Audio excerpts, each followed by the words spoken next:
and sit down.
Welcome, everyone, to the 3POA Podcast, episode 120.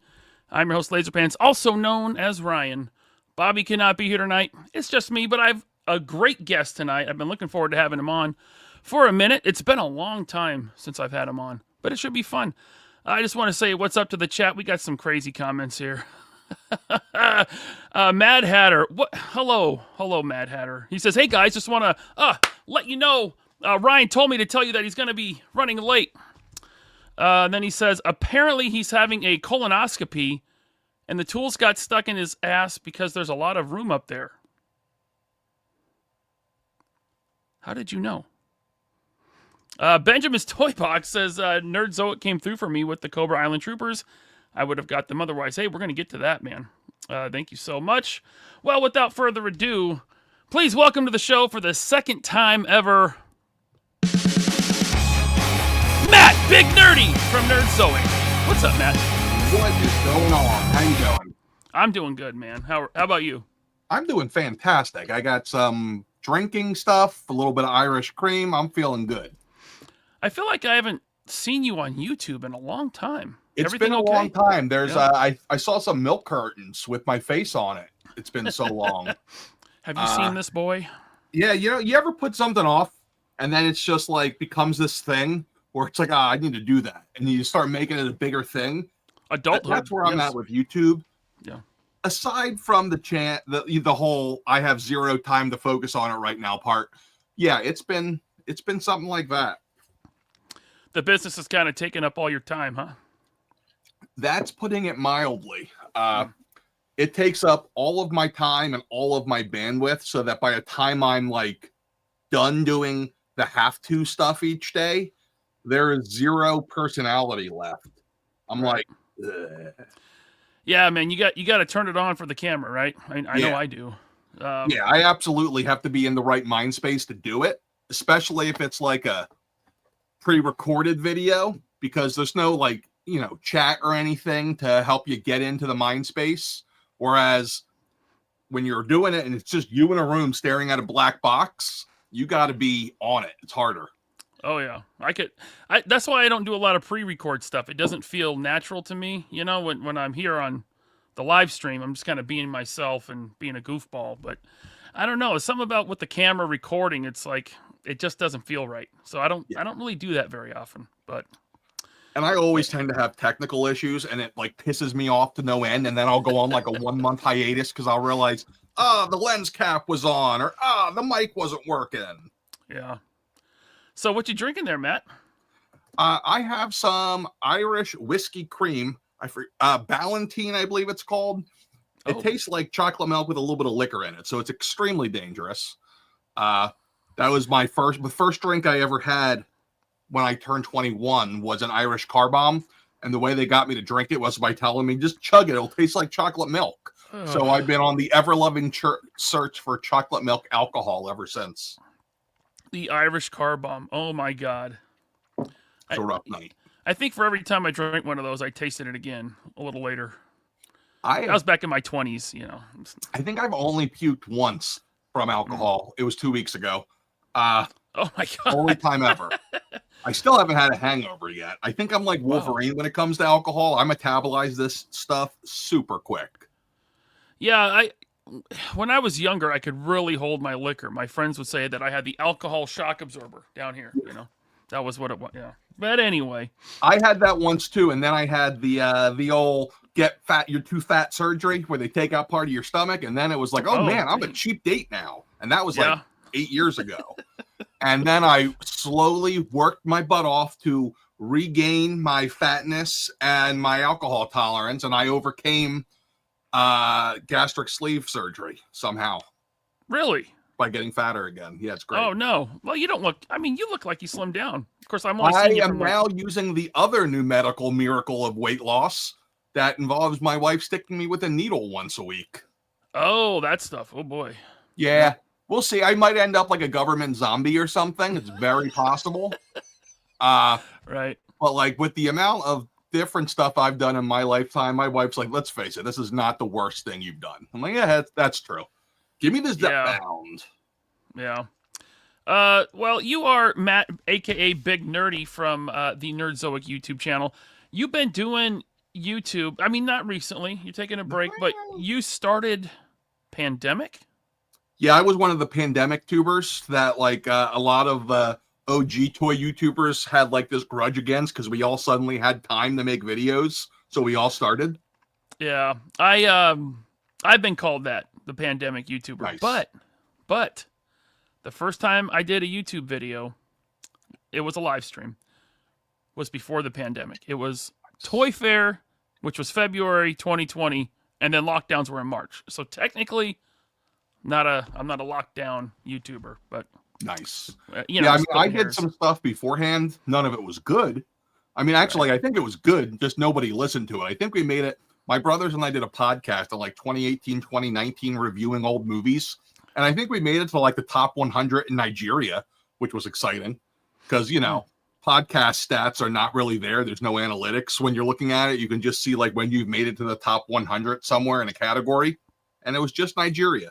They really liked us there. We were huge. Maybe they were using you to scam. Very possible. Yeah. Straight to my mother. They got it. Probably. All right. Well, you're now running a toy business, but I actually want to go back to the beginning. And when I say the beginning, I mean the beginning. Cold snowy night. What did you play with when you were born in 83? Yes, sir. Oh, man, I'm so old. Yeah, I just look old. In fairness, I've looked like this, except with hair since high school. Like, they used to stop me in the hallways and ask why I was there. Like, you look like the kind of guy that will sneeze an entire beard.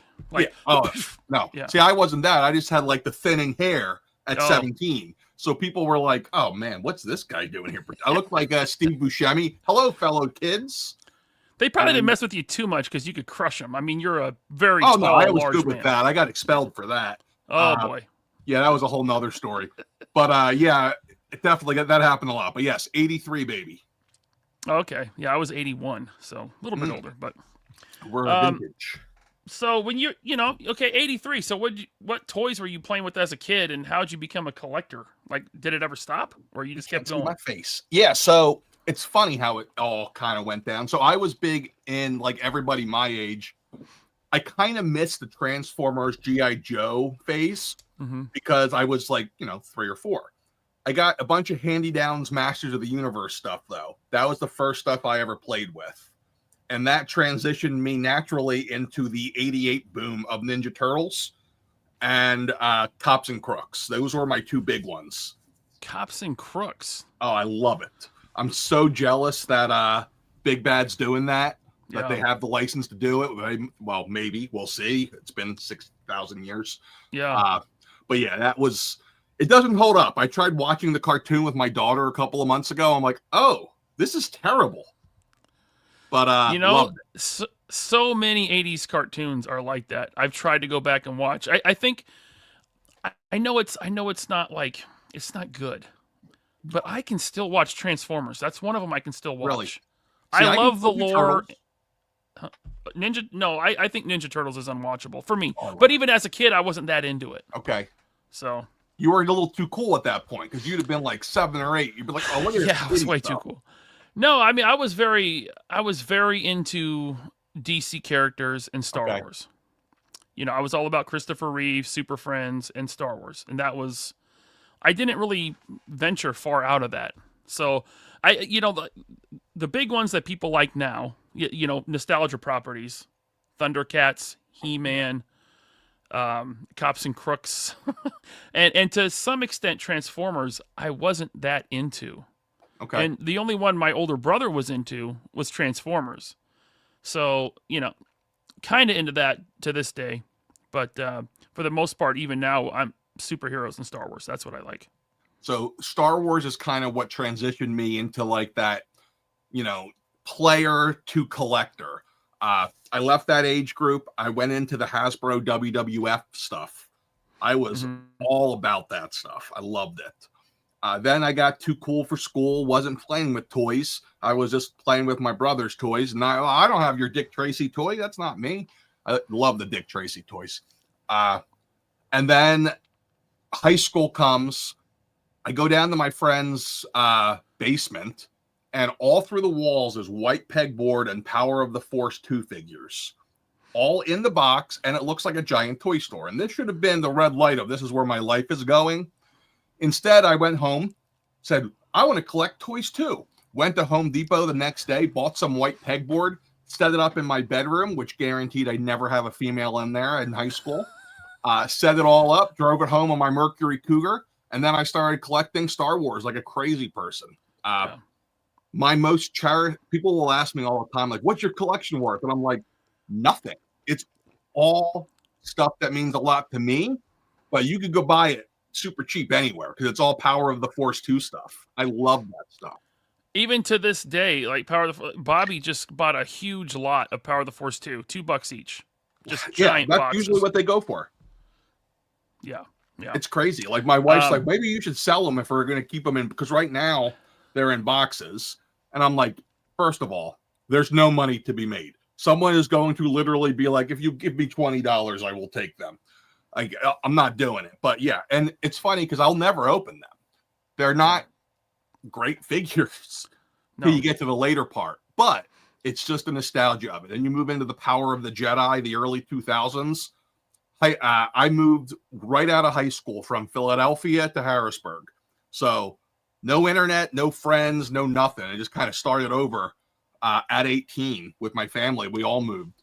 And I kind of learned the area by figuring out where all the stores were. All right, there's a KB Toys here. That's the KB Toy Works, Toys R Us, Toys R Us. And I just drive around and get stuff. And episode 2 was probably like my peak era of buying Star Wars stuff. But Star Wars was always and has always been my biggest thing. And it's probably the thing I buy the least of now, ironically enough. Is it ironic, though? I mean, it seems like Star Wars collectors... Well, let's talk about that. Do the toys follow the movies as far as popularity? Because if they do, boy. Yes, the toys are absolutely dead. Yeah. Completely dead. When we started the store in 2021, Black Series was the big thing. Now, as far as Hasbro brands alone, Transformers is starting to catch up to it to be the number 3 spot. Like G.I. Joe's in 2, Marvel's in 1. Wow. It's fallen off hard. You're telling me that G.I. Joe, a small property owned by Hasbro, outsells Star Wars? Every time. Wow. Every time. The only exception will be is if you get something that like, wow, I never thought we'd get this in 6-inch, Dash Rendar. That's an easy one where it's like, all right, we're going to sell 1 million of these. Yeah. Then he comes out looking like Jamie Lannister and nobody wants him anymore. I like that figure. I think it's okay. I just can't stop seeing Jamie. I feel like he shouldn't have a hand. Yeah, so it's just one of those things. Yeah. Let's see here. So we talked about your favorite toys from childhood. You were a Turtles kid. You became a Star Wars kid. That's how you transitioned into collecting. Did you ever take a break? You mentioned like you guaranteed you weren't going to have a girl. Yeah, there was many breaks in there. They were mostly around women in an attempt to woo them. So like hide it. Yeah, it didn't work really well. I lived with my parents till I was like 24. I literally went from living with my parents to buying my first house. One of the best decisions I ever made because, got you into the starter house, never had to pay rent anywhere. But let me tell you, those early 20 years living with your parents it's not great for the romance department. So all the toys went into a storage locker, and that was that. And then when I bought my first house, I had a 2-bedroom house. So the second bedroom quickly became the collection room. And like it came out, that was right around the time, I believe, of 50 Shades of Grey. So like when you have conversations with people and you're like, oh, it's in my toy room. That's what they're thinking. Yeah. They're all on that. They're like, oh, you have a toy room. And I'm like, I don't think you're not going to like it the way you're thinking you're going to like it. Right. There's no leather. Yeah. And then I went through like my phase of like trying to, we all go through that phase of like, I give up on women. And then, your wife comes along and ends all of that quickly. And she found it endearing somehow. Yeah. So eventually you made the switch to YouTube, pandemic. You said you did something else on YouTube before that? Yeah, it was actually not on YouTube. I just did a podcast with my brothers. I think we made 12 episodes of Movie Men podcast. And it was from a standpoint of how did it set. I listened back to it about a year ago. I'm like, this is actually pretty good. Just because the whole thing was, we're going to go back, watch an old movie, do a real big deep dive into it, and talk about like some of the stories that go along with the production of it. And it completely flopped. Nobody listened to it. Our dad got really sick. It was me and my brothers. And we were like, let's put this on hold. And then we never took it off of hold. So it just went on forever. They'll continually tell me like, man, we should do that again. And I'm like, you two are the most irresponsible, undependable people I know. Like, I cannot run a business type thing. Like, because I look at this now as a business. I'm like, I can't do that with you two. I would fire you in like a minute. Yeah.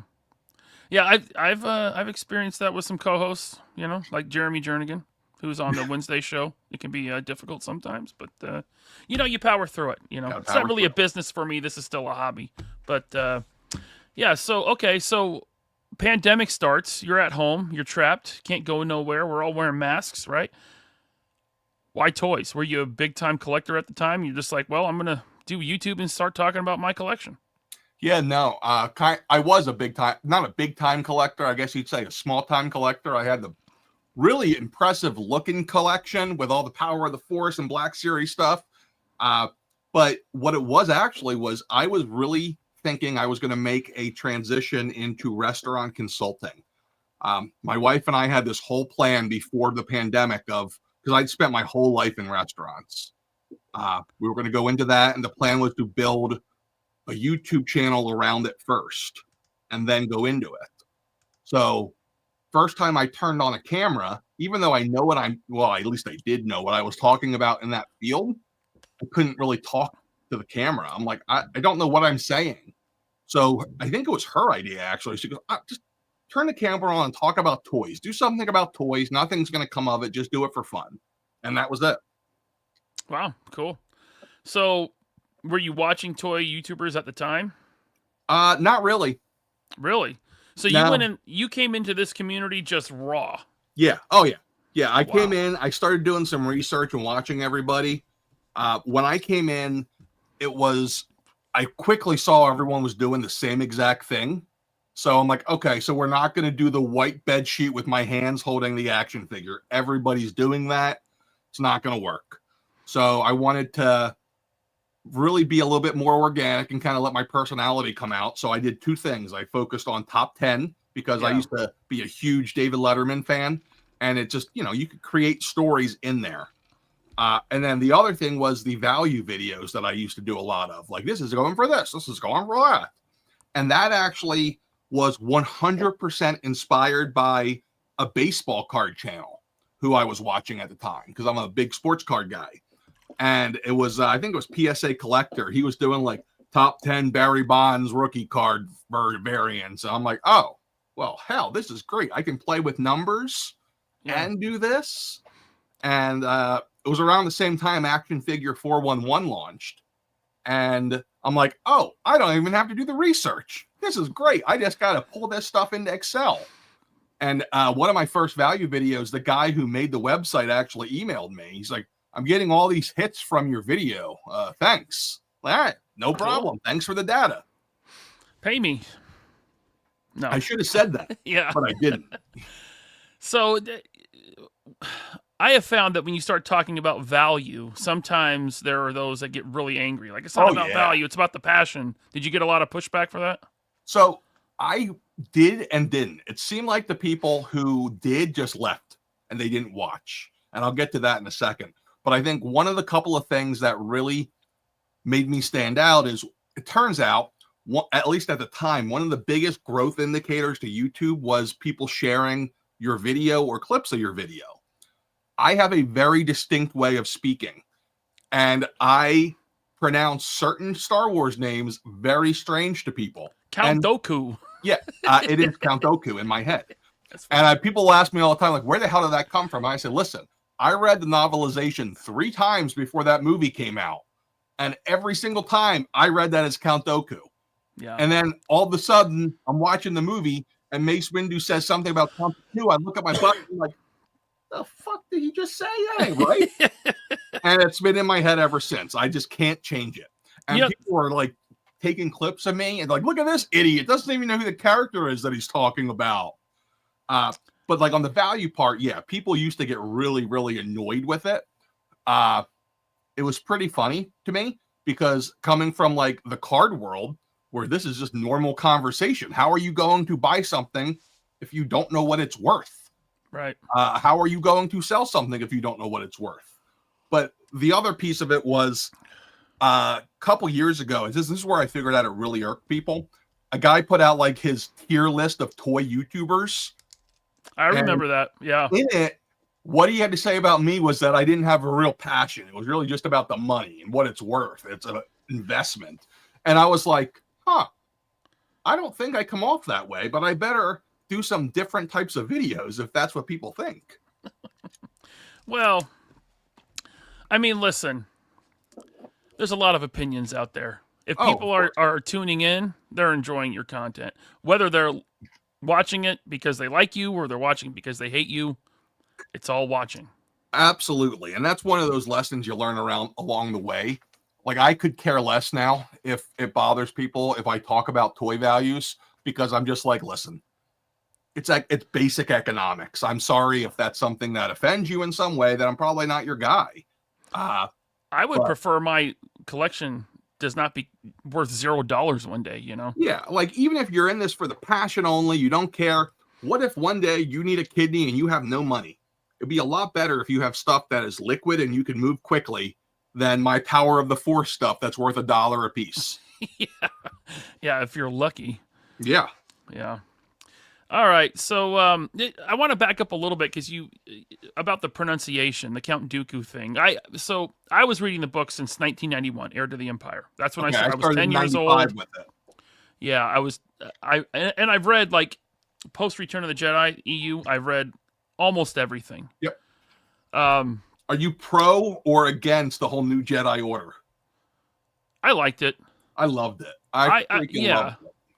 I mean, they had to do something, and it was good that it wasn't just one-off books. It was a big story. That was the new Jedi Order was what, 17 books? It was huge. Like when you kill off Chewbacca in the first book. Yeah, that was big. It was written so cinematically. Like it's like he died like he lived, yelling at the planet crashing into him, and I'm just like, yeah. I mean, how else would Chewie die? He's sitting there roaring at a planet as it hits him in the face.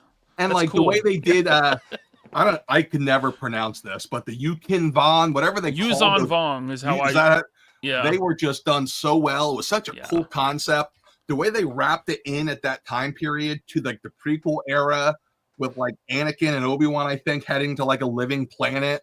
Yeah. It was just so well done. I loved it. And it wasn't like up until that point when the new Jedi Order started, it had become the Sith of the week in the novels. It was bad. Yeah. And so to have something new and fresh, and it wasn't super powerful evil Force users, it was this race of warriors that were absent of the Force. Yeah.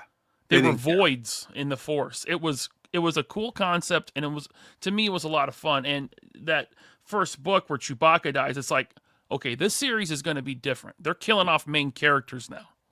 Yeah, I mean, and we went through like there were some real bad ones out there. I think Children of the Jedi is the one that I couldn't finish.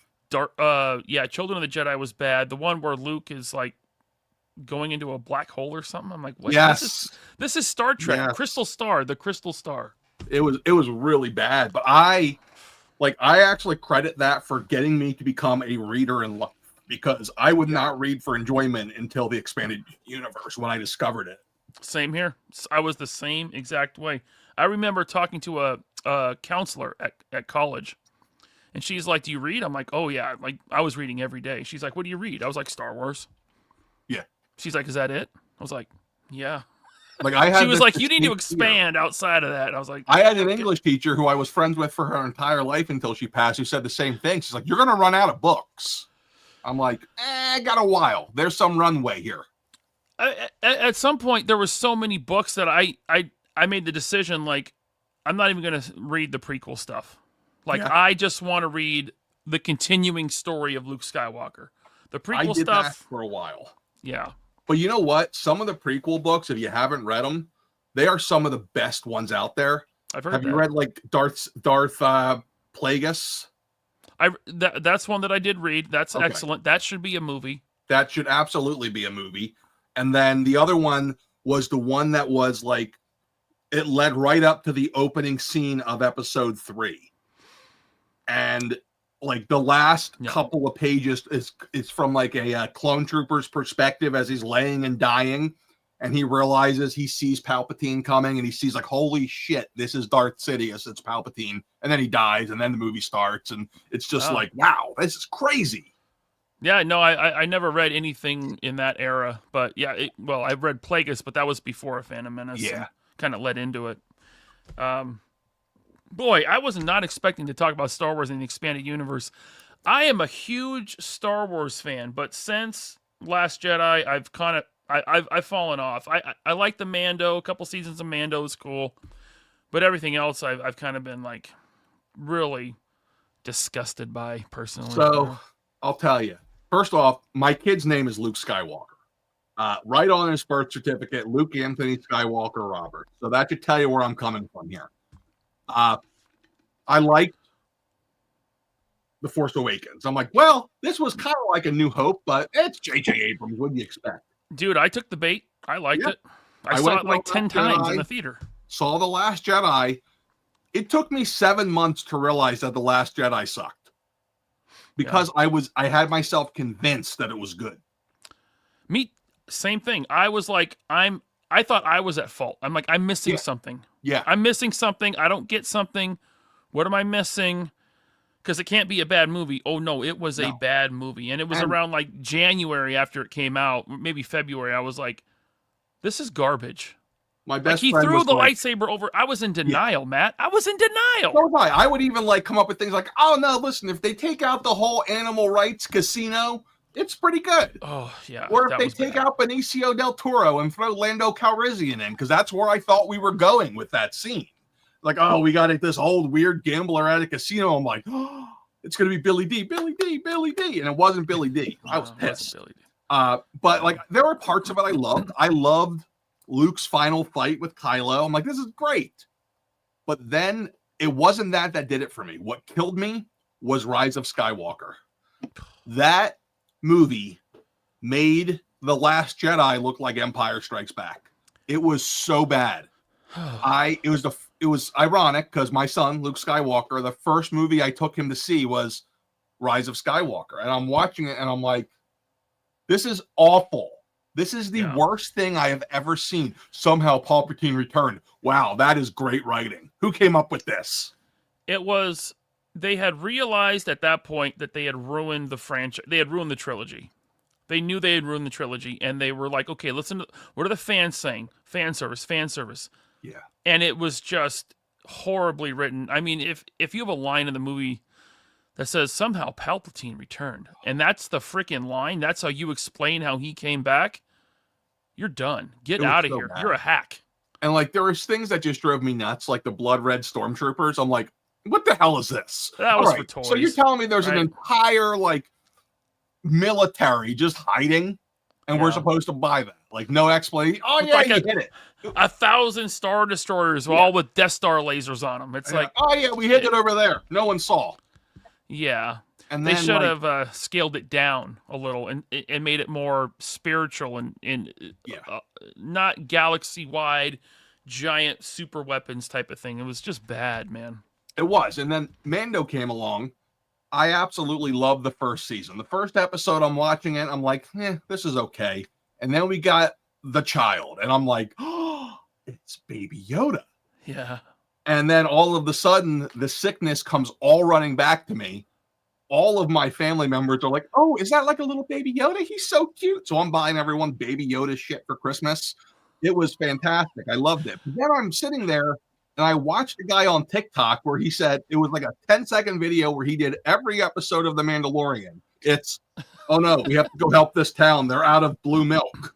Okay, Baby Yoda, let's go on a mission. Oh no, here come the Imperials trying to get us. Oh, good, we stopped them. Wait, where'd Baby Yoda go? Oh, he's eating the blue milk. Grogu. It was the best way I've heard it described is that it was video game plot, the whole series. That's pretty good. I kind of saw it more as like a network television series where they were like, well, we got to stretch this out into a season, even though we only got a movie's worth of content. Yeah. Like it was, but then they did the thing. We got to the end of season 2 and you see the X-Wing flying in. And at this point, I'm still like, oh, it's a random X-Wing. That's really kind of weird. Dude, I was like, it's Luke. It was the greatest thing ever. I love that. That was, I totally get the complaints of, the PS3 graphics face, the early face swap technology, whatever they used to bring young Mark Hamill back. It doesn't look great. But to me, as a diehard Luke Skywalker fan, it was good enough, and it was the type of fan service that I love. I absolutely love the season finale of Mando season 2. It was so good. You can totally explain that away, too. It's like, oh, yeah, Luke's been through some shit. That's why his face is all messed up. Like, it's really not that hard. Well, he didn't look, I mean, at certain scenes, it didn't look real, No. It was Uncanny that's where Valley. It's like, let's throw some stuff on his face. Nobody will notice. But then we got into, like, the Book of Boba Fett, which, first of all, I'm sitting there watching it, and the guy whoever wrote it, they must have thought that they were really clever because there were actually a lot of parallels to the original Godfather movie, with Boba Fett being Vito Corleone and how he's lost a step, which is allowing these other younger gangsters to come in. But they lost me the second we had like the Power Rangers on dirt bikes in the middle of whatever city they were in. I'm like, oh, they're just there for the toys. No one's buying those. I mean, the whole thing with Boba Fett is he was the bounty hunter. He was a lone wolf. He worked alone. I work alone. And he doesn't become the replacement for Jabba the Hutt. Like that wasn't to me, that wasn't who he was. And I read the EU stuff, Yeah, I mean, I was never a big Boba Fett guy to begin with. Like I never really understood the allure. Like people who were like so obsessed. I've read stories about people in between Empire and Jedi theorizing that like, oh yeah, Yoda said there's another. It's probably Boba Fett. And I'm like, man, you guys really liked him. I don't see it. Well, I think as Boba Fett was all about what they didn't show in the original trilogy and his armor. This guy's got a jetpack. He's got the cool helmet with the visor. Even Darth Vader's warning him, like, don't go too crazy, Boba Fett, right? Like, no disintegrations. If the baddest dude in the galaxy has to tell you, don't go too far, no disintegrations, it's like, that guy's a badass. And look at his suit. He's got a jetpack. So that's why Boba Fett was so cool. And by the way, that was like my favorite action figure as a kid. Was that one of them was that Kenner Boba Fett, which I got at the Midway swap meet in Kent, Washington as a kid. We used to go to the swap meet as a kid. My parents were very poor, and people at the swap meet would have loose Kenner Star Wars figures because the kids from the 70s and early 80s had aged out, and they were selling them for like $1 a piece, 2 for $1. And I would, we would go once a month to the swap meet, and I would grab Kenner Star Wars figures. And that Boba Fett, I must have gotten 3 or 4 of them as a kid because I'd always break them or lose them or, So I've always loved Boba Fett, and to have everyone, not everyone, but most, not even most, let's say half of Star Wars fandom say, oh, Boba Fett was weak. He got hit in the jetpack and died in a Sarlacc. That was it. He never did anything cool. And so, like, this show is like, okay, we're going to see, like, cool Boba Fett now. And it was totally weak, lame Boba Fett. It was so, what a letdown. I wasn't as let down as I was with The Last Jedi. But that Boba Fett show and Mando Season 3 were such a letdown. And it kind of, to me, it exposed the writers they have at Lucasfilm are amateurs. They're trash. I don't think that's fair, though. I think it's not just Lucasfilm. Like, Hollywood has a serious writing problem right now. Fair. I mean, it's everywhere. But then they were like, oh, you think that was bad? Hold my beer. We call this The Acolyte. See, I didn't even watch it. I tried. I went in with an open mind because I heard, hey, there's cool lightsaber fights. And I said to myself, Yoda, I'm a big Yoda guy. Yoda's got to be in this. This is Yoda's heyday. He's probably like a good 650. He's got like Yaddle and all the women probably all over him. We're going to see lots of Yoda. No Yoda. Yeah. Instead, they give me Coyote Mundi. And I'm like, wait a second. You shouldn't be alive. And that's where they lost me right there. Yeah. I saw one clip. Well, I've seen several clips, but the one that got me was when the witches were sitting around chanting, and I'm like, "Oh, this is Ewok Battle for Endor bad. This is bad. Like, who approved this? Fire them." It was. I didn't get that far. Luckily, I stopped before we got to the lesbian witches creating children scene, which is probably for the best. Ironically. Coyote Mundi, man, that killed me. You start killing continuity like that. Yeah. Did you say Coyote Monday? He is Coyote Mundi to me. I don't even know what his proper name is. It's Kiondi Mundi, but I don't like it. That's fine. When we talked about reading the EU. Well, Coruscant was in Heir to the Empire, the first real EU book, right?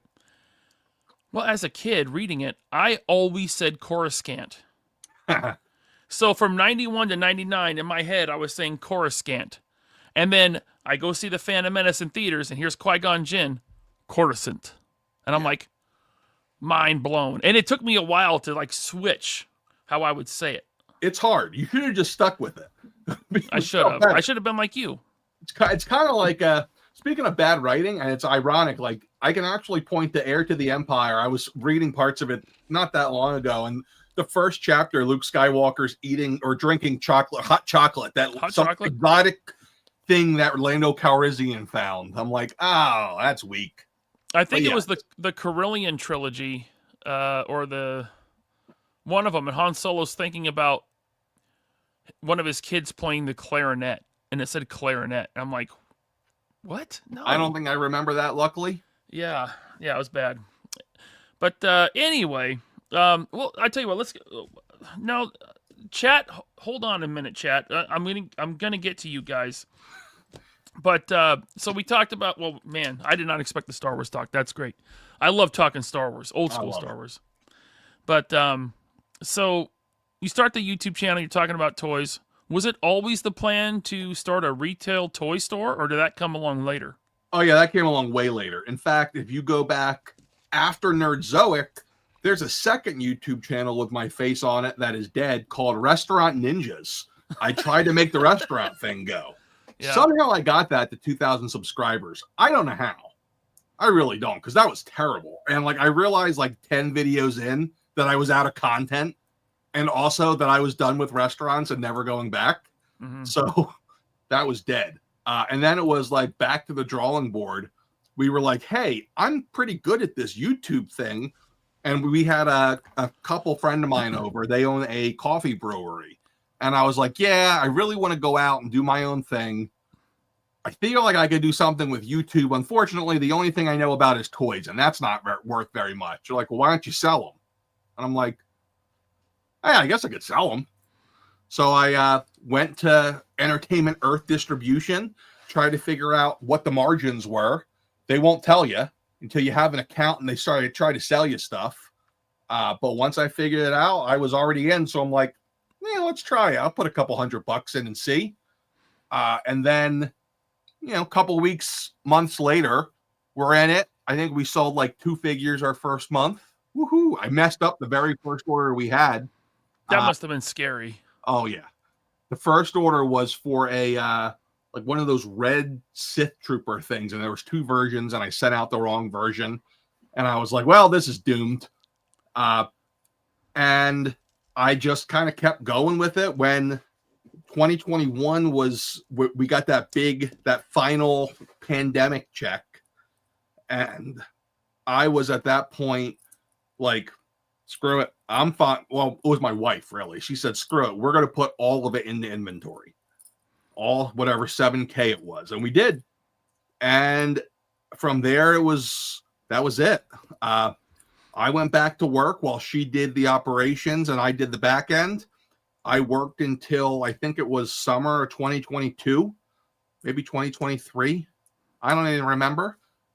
In fact, I was in a job right when that flood happened. I remember that. That was terrible.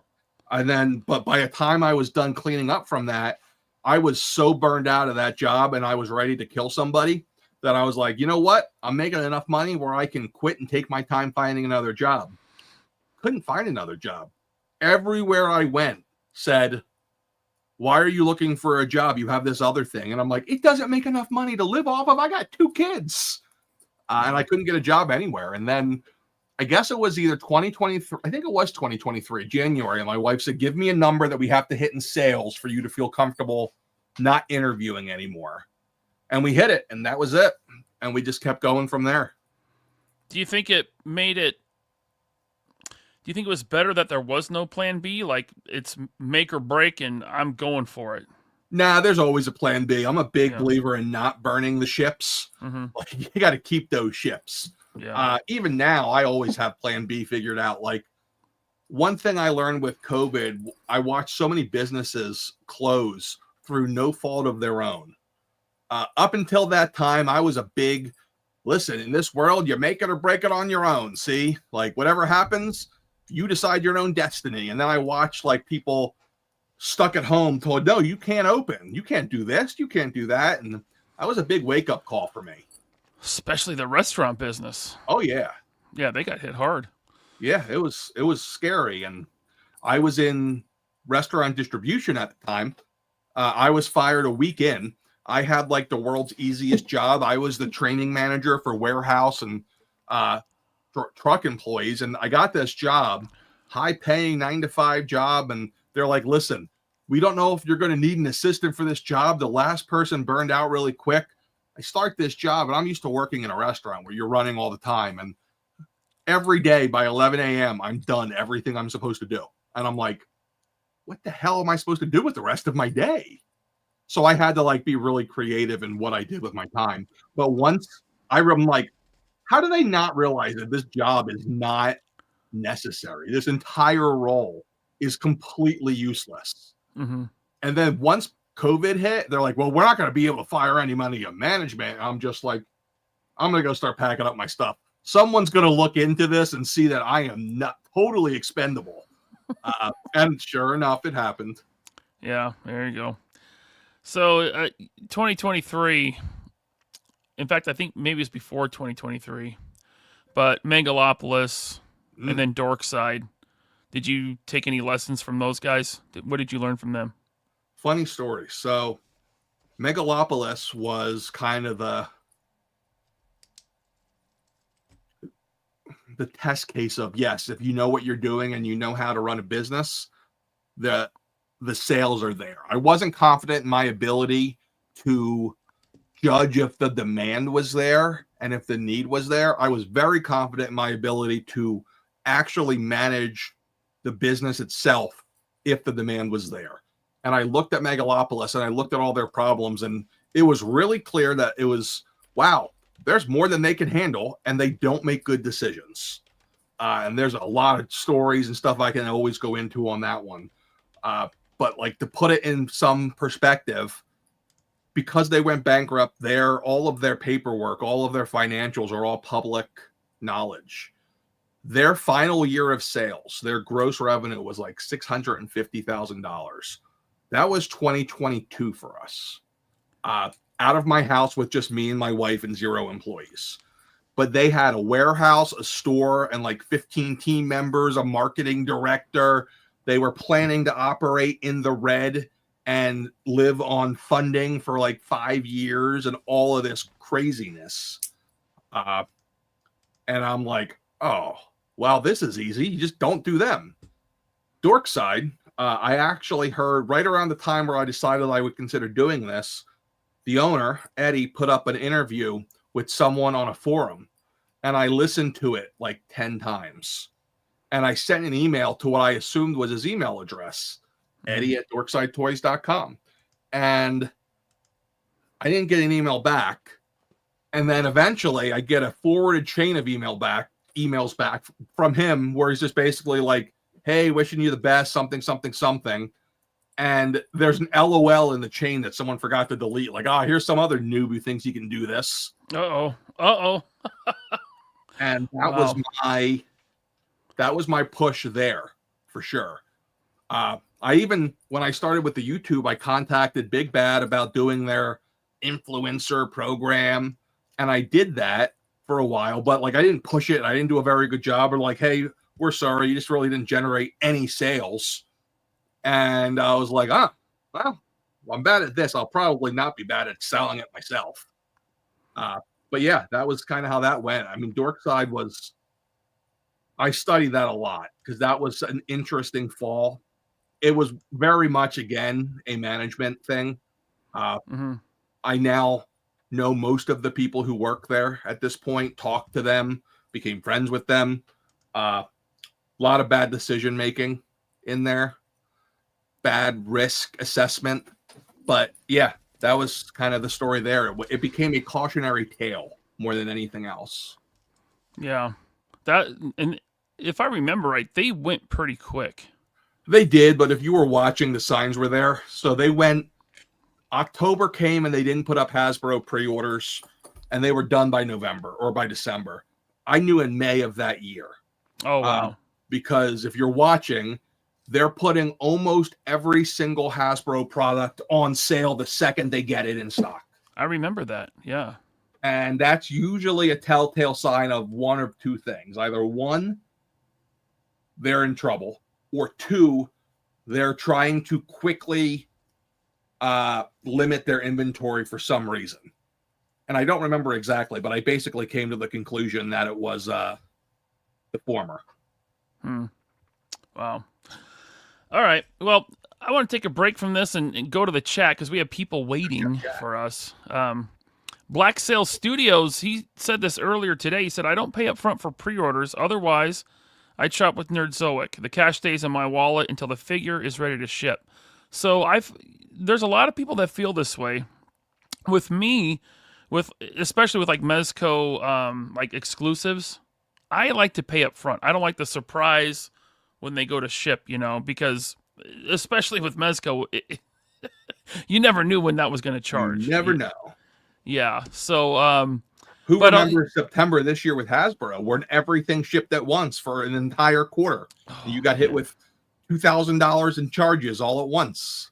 Yeah, there was a lot of collectors, especially G.I. Joe guys. They're like, Pulse they're charging for everything right now. Everything's hitting right now. It was supposed to be months from now, next year, and it's hitting now. And it's like right before Christmas. And if I have the money, I'm paying for it up front, Yeah, so personally, I prefer to pay up front for things.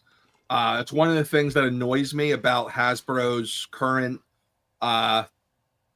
whatever they call it, like they did with Mephisto and with Dragon Man, that we're going to do a one-time pre-order and then close it down thing. I hate that because then I don't know if it's going to, like, when it's going to come. Now, it doesn't really bother me now because it's on my business card. It's a business expense. And it's not like, it's just another expense. But when it was just me and a personal card, like, you can't budget for that. I hated that. Yeah. It's hard to get into the habit of doing it because, like, if you're already paying for stuff today that's out, well, how do you pay for pre-orders too? Then you got to like double up to catch up and get a month ahead on the toy bill, so to speak. Yeah. So I totally get it. But here's the thing. I personally believe that doing it that way is what killed some of these other toy stores. We operate on incredibly thin margins. Everyone knows that. It's doable, and it's doable to be very successful, but you have to be very smart. And one of the things that is the hardest is cash flow. You can very easily just run out of cash. It happens. This week I had an issue because I switched bank accounts, and because I switched bank accounts, the service that does our weekly payouts for all of our sales, they're like, hey, we're going to hold your money for a week because we just want to make sure it's really you. Well, I had already moved all of my other money to the new account, and I still had stuff that I was going to pay from the other account. And I had to like go change everything. It was such a pain in the butt. But yeah, it was definitely I think I will always charge for pre-orders up front for a multitude of reasons. Like, it's easier from the cash flow standpoint. I feel like it's, even though nobody likes it, well, except for us, even though most people don't like it, I think it's better for people, whether they want to realize it or not. Like, let's face it, how many people in this country make bad financial decisions? Oh, yeah. I mean, yeah. There's whole YouTube channels out there about that I've been watching a lot lately. And Caleb Hammer? Zach Rios? Or I haven't seen him. Watch Caleb. He's pretty funny. He's like, okay. He's like a millennial Dave Ramsey or something. Oh, Dave Ramsey. So I was a Dave Ramsey guy. If he was I a long time ago. No, Dave Ramsey's alive, isn't he? Yeah, he's alive. Okay. But he if he saw this behind me, oh yeah. Like, what are you doing? You know? Like, what are you doing? You're in debt. You shouldn't even be eating. Yeah, right. Skip meals.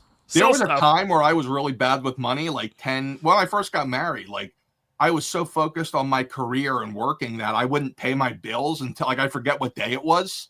So like, you know, your money's on your direct deposit. So everything went in, and then all of a sudden it's like, hey, why is the water off? Didn't you pay that? I just paid this last month. Right. And then you look, it's like, why is there so much money in our checking account? Oh, we forgot to pay the bills again. Yeah.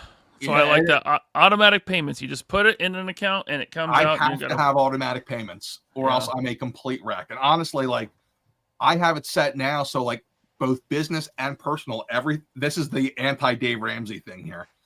I put everything on a credit card. Everything. Sure. For the personal, it's nice. You know, you get an extra pizza here and there and credit card rewards. You pay it off every month. Upgrade to first class every now and then. Yeah. Well, business. This is the one I learned from Dorkside. He said it on his show. He said, I buy $2-3 million a year worth of inventory. I get 2% cash back. And I said, oh, holy crap. That's a lot of money. So guess what I do? And guess what? Yep. You know, people talk about tax the rich and government. That's one of those loopholes. Yeah. Anything that's a credit card reward is tax-free and counted as a rebate. So I've taken my family to Hawaii on it. I fixed numerous broken things at the house. It's like, oh no, I've got to cash in some reward money. Yeah, there you go. All right, let's move on to Rat Bastard 69.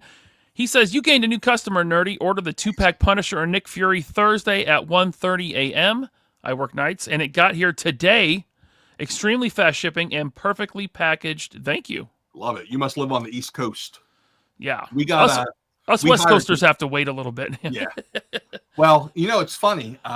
If you're east of the Mississippi, we'll sometimes get there next business day. It's really weird over here. But if you're west of the Mississippi, see you in a week. Yeah. Like, it's very odd. But yeah, we actually have a team now. It's not just my wife and I. So it's like new orders in, print it out and pack it. Let's go. Especially right now, because I think the 17th is the drop dead day for retail of like, this is the last day that if you order it, you'll get it by Christmas Eve. Mm-hmm. So when we get orders in right now, we try to get it out immediately. Now, so you just said you have a team, you have employees. Now, when the tariff talk first started, and then the tariffs started, you guys had to dial back a little bit. We did. Yeah. So we had to dial back. Let me rephrase that. We didn't have to dial back. I talked about Dorkside Megalopolis making poor financial decisions.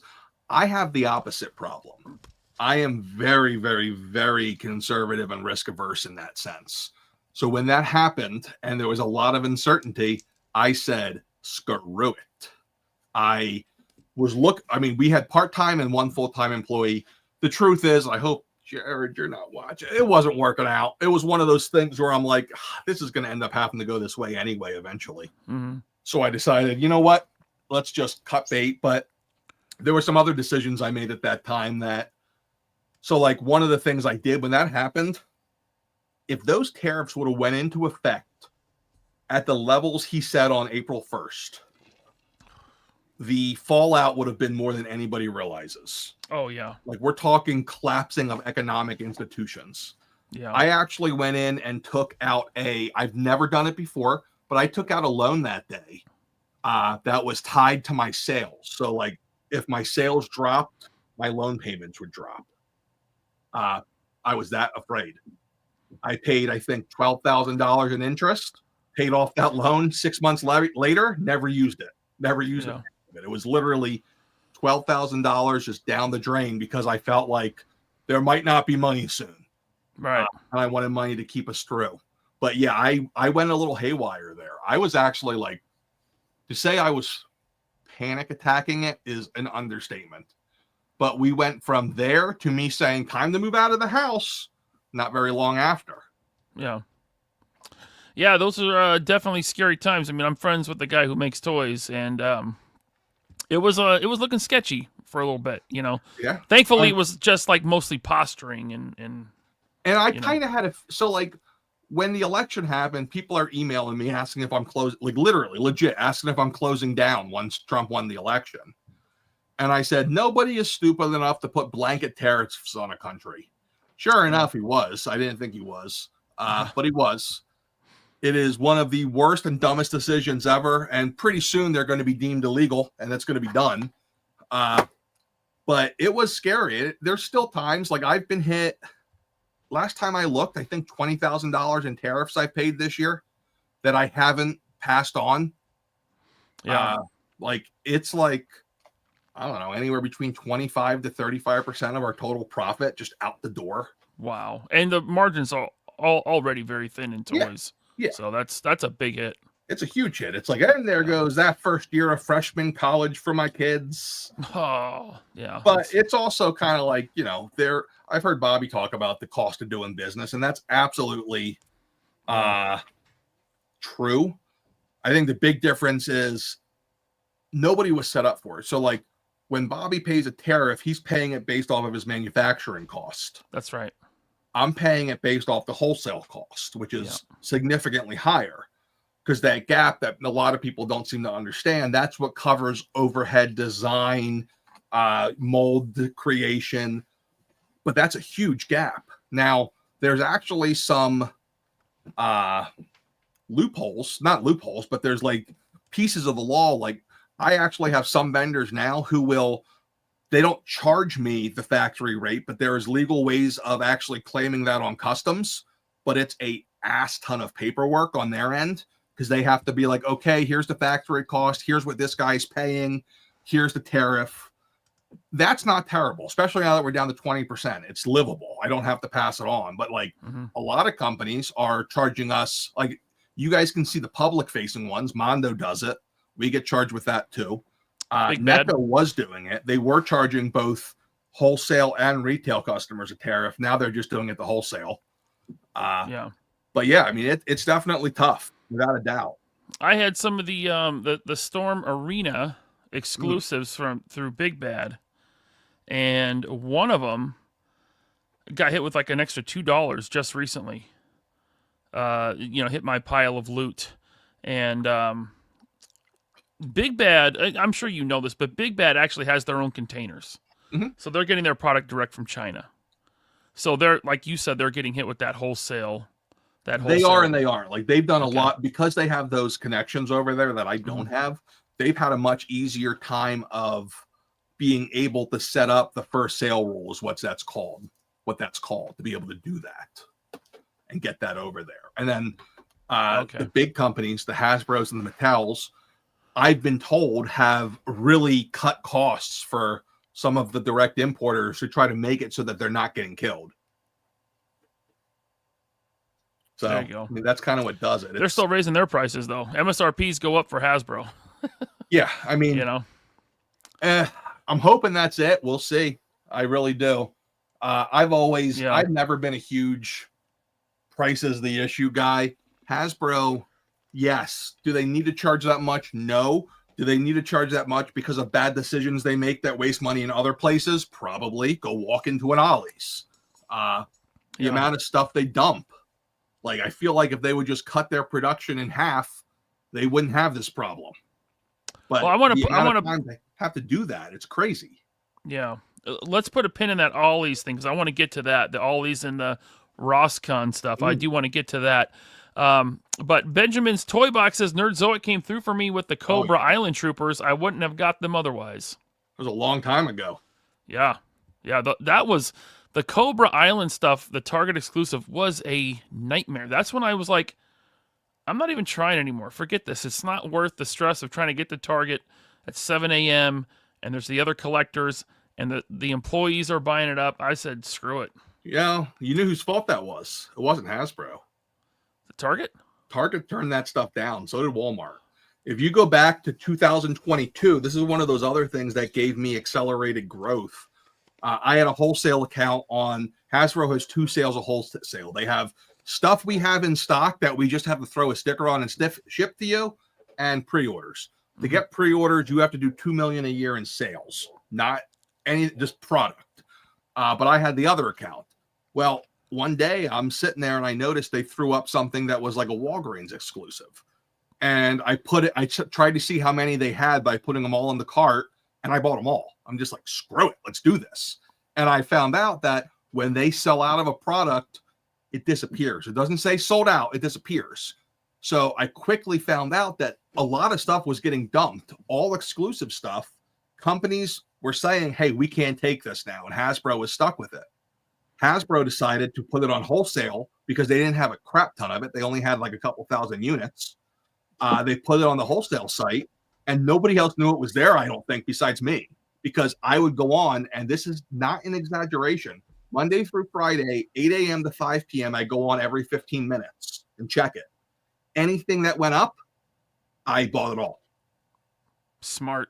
Yeah. And then nobody else knew it was there. And I did that for years. That's great. So that's how you were getting those exclusives on your site. I had people ask me, like, are you afraid Hasbro's going to be mad at you for this? And I'm like, I don't think they care. Yeah. Yeah. I mean, at some point it was like, I stopped worrying about exclusives because I'm like, well, eventually Nerdzoic will get it. Yeah. You know, and you did. Wow. Interesting. Okay. RC Archaeologist says Hatter is just mad he didn't make top tier on the shill list. Yeah. I don't know if you saw it, but we did, me and my friend Jersey Maniac. I don't know if you follow him. He's great, man. He's so funny. Look. We did a whole show based around top 10 YouTube toy shills. Oh, nice. And it was very tongue-in-cheek, very fun. So, you know, we got some people mad at us, but that, you know, it was fun. Basically, number 1 on his list was me for Valiverse. And number 1 on my list was him for Mythic Legion. So, nice. You know, yeah, it was fun. People get mad about the shill thing. It's really funny to me. Yeah. I'm always happy to shill for things I like. Sure. Like, I'll shill, like, people ask me all the time. They're like, hey, what's like the thing that you really think is cool right now? I'm like, listen, I love blockies. I love those freaking things. I'm actually not as into the Marvel ones as I thought I would be, but I love the Transformers ones. I have got to get the Spider-Ham blocky.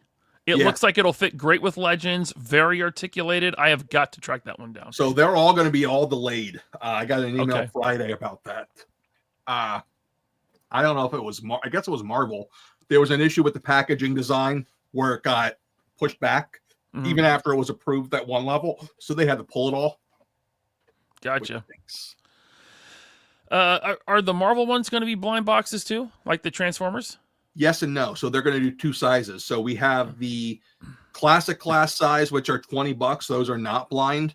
I actually have upstairs the first couple because I bought them from China just because I wanted to see them.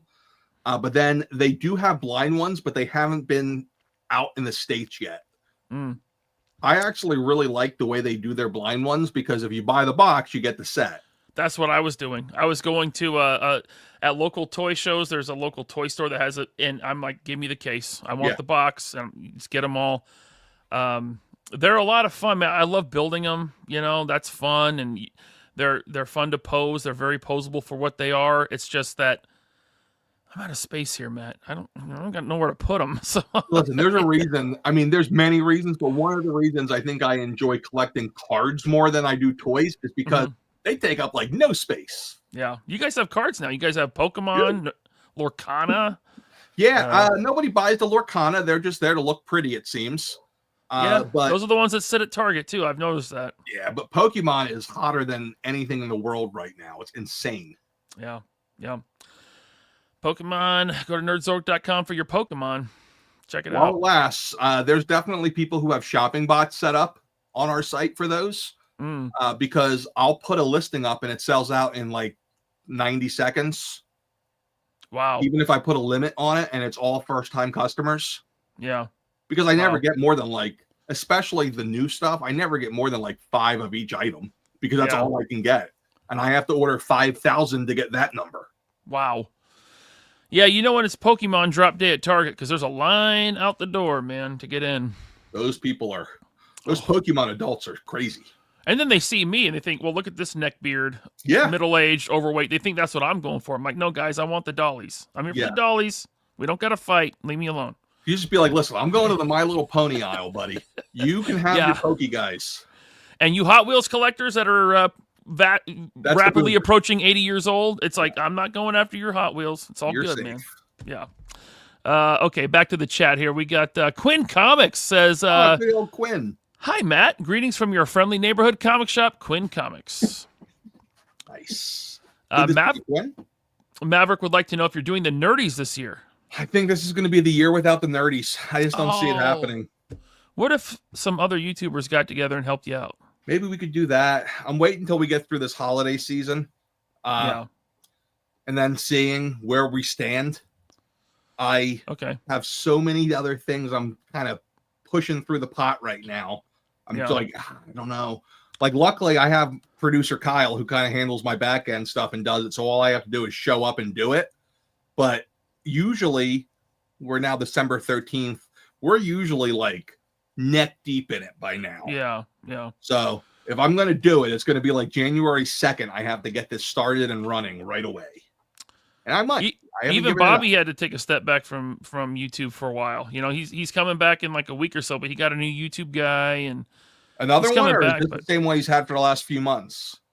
No, it's a new guy. He's actually a YouTuber, and I'll say who it is because he said on his own channel, it's Destro is my spirit animal. Is helping him with he's going to be doing the filming and the editing and the uploading. I know I sent Bobby something. This was probably like 6 or 12 months ago. I'm like, dude, you must be doing something right on YouTube because your giant face keeps showing up in my For You page. Like like your thumbnails with your face is just right there. Yeah, they were good about hitting that algorithm. Yeah, his channel was doing good, and it was fun, man. It was informative. Well, I was listening to him talk about. It was a while back. He was doing a video talking about the toy process, and he was talking about like how he just wants to make toys and trying to get out of the rat race of running the company, and that's the hard thing, right? Like, I would love to just make content, but at my heart, I love operations. I love being in the thick of it every day. And it's a kind of a problem because, like, if I'm going to be like the true head of a company, I shouldn't be doing that. But I like it. Also, we pushed out like 350 orders on Thursday. It was our highest day of orders we were able to push out in a single day. That's great. And I'm like, this guy, because it's coordinating all the different packing stations to get that many out. So I do enjoy it, but it goes both ends. Like, it's kind of where I'm worried about, like, I'm sure we'll get to it. My retail ambitions, like just never being able to get anything done because of that. And really what sucks all my time these days is purchasing. It's such a gigantic time suck. Yeah. An insane time suck. Yep. Okay, so let's see here. We got Billy Boy's Toy says, I'm having a crown and eggnog at the moment. Well, cheers, Billy Boy's. I don't know that I've tried that combination. I'm not an eggnog fan. Producer Love Scott it. hates me for it, but yeah, no, I don't like eggnog. I like straight whiskey. Right now I got Uncle Nearest right here, 1856. It's a Tennessee whiskey from my friends Vishay and Samantha. Thank you. Nice. And then we got, hey, look at this, Crusher Gideon, member for 27 months. Wow. Thank you, sir. He says, you said there was a Valaverse exclusive that fell through. Any plans for an exclusive Action Force or the Black figure? So it wasn't that it fell through, it's that I said no. And this is where you get back to my conservative nature. I was looking at it like, this was 2024, I think. It was the year of like Colonel Siege, that wave. And yes, Series 5. Yeah, and I was like, I just don't know. I don't know. It's risky. That's a lot of units to buy all at once. It is. And honestly, what it came down to is if it's not an army builder, I don't know that I could push that many through. Mm-hmm. Like army builder, different story. Sure. But I'm automatically in for 5 if it's an army builder. Yeah. And there's a lot of guys like me. So yeah. And that was the thing. And it was almost a disaster because I could tell you one of the choices Big Bad ended up taking it was my names are terrible. Who was the Asian guy in Series 5? Senshi. It was you know how I know that? You know how I know that?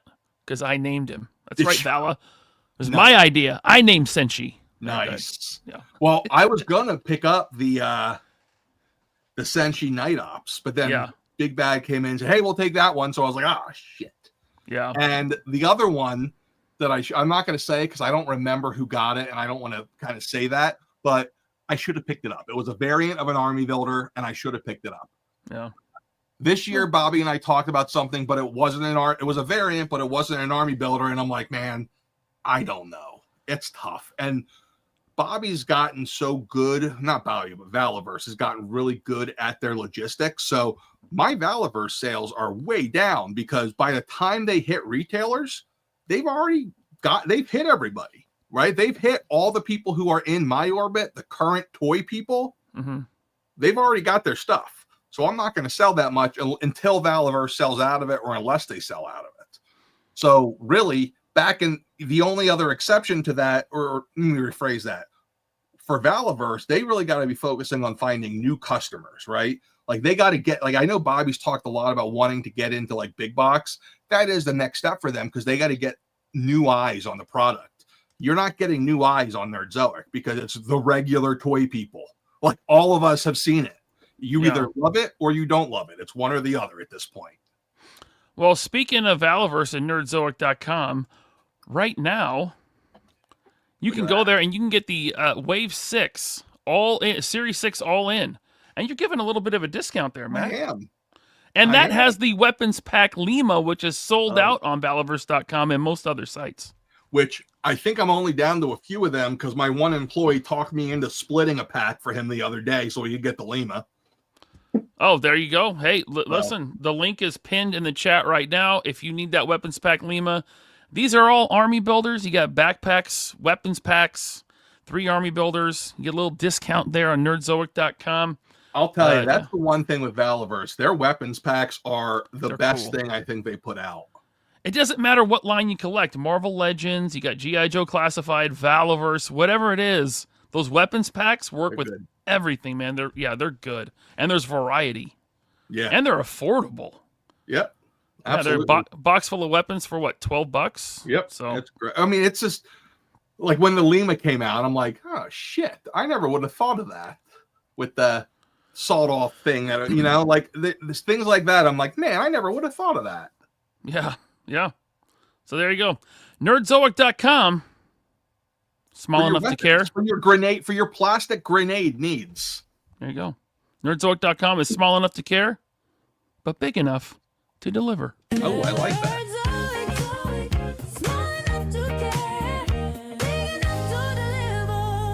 Love it. Love it. I had to shill. You're on the show. I have to shill if you're on the show. Love it. I love it. Like, I was going to say, like, at one point you should just be like reading a paper, nerdzoic.com. I'm saying it. Yeah. It's really great. I have had like the notes before, and I'm trying to like, because you want it to be natural. You don't want the live read to be awkward. I try to make everything funny, and hopefully it's funny, But I have had the notes here, like, Well, as you know, you are the first person I've ever kind of worked with. Thank you. That was one of the things we talked about. I said, I don't want you to just do like a buy toys at Nerd. Like, we've seen those stingers for Dorkside back in the day. And where it's just like, buy toys there. It just becomes noise, right? Yeah. Plus, it's not really what our brand is. Like, our whole thing is like, and that was actually kind of the best way of saying it, like big enough they deliver, but small enough to care. Like, that's probably the best way to say it. I always say, like, we're going to give you we have like big store variety and service, but mom and pop caring. But yeah, yours flows better. I like that. It was in the notes you gave me, Matt. So did I put that in notes? How you did. I read that and I was like, that is a good tagline. Well, who wrote those notes? Anna. No, ChatGPT. Oh, no, I love it. Yeah. I'll go in there and I'll be like, yo, I'm working with this guy. I need some notes. And he's like, well, what do you want to talk about? I'm like, I don't know. Like, we're like a mom and pop and we like people, but we still take care of people. We're still big, And then he put it into that. I mean, if you get back into YouTube, right, and you want to make music or something, I'm going to give you a little tip that my friend Yojo Jerk gave me. Oh, hit me. To make music in Suno, you ask ChatGPT to write the prompt for Suno, and that will make much better music. Interesting. Including this one.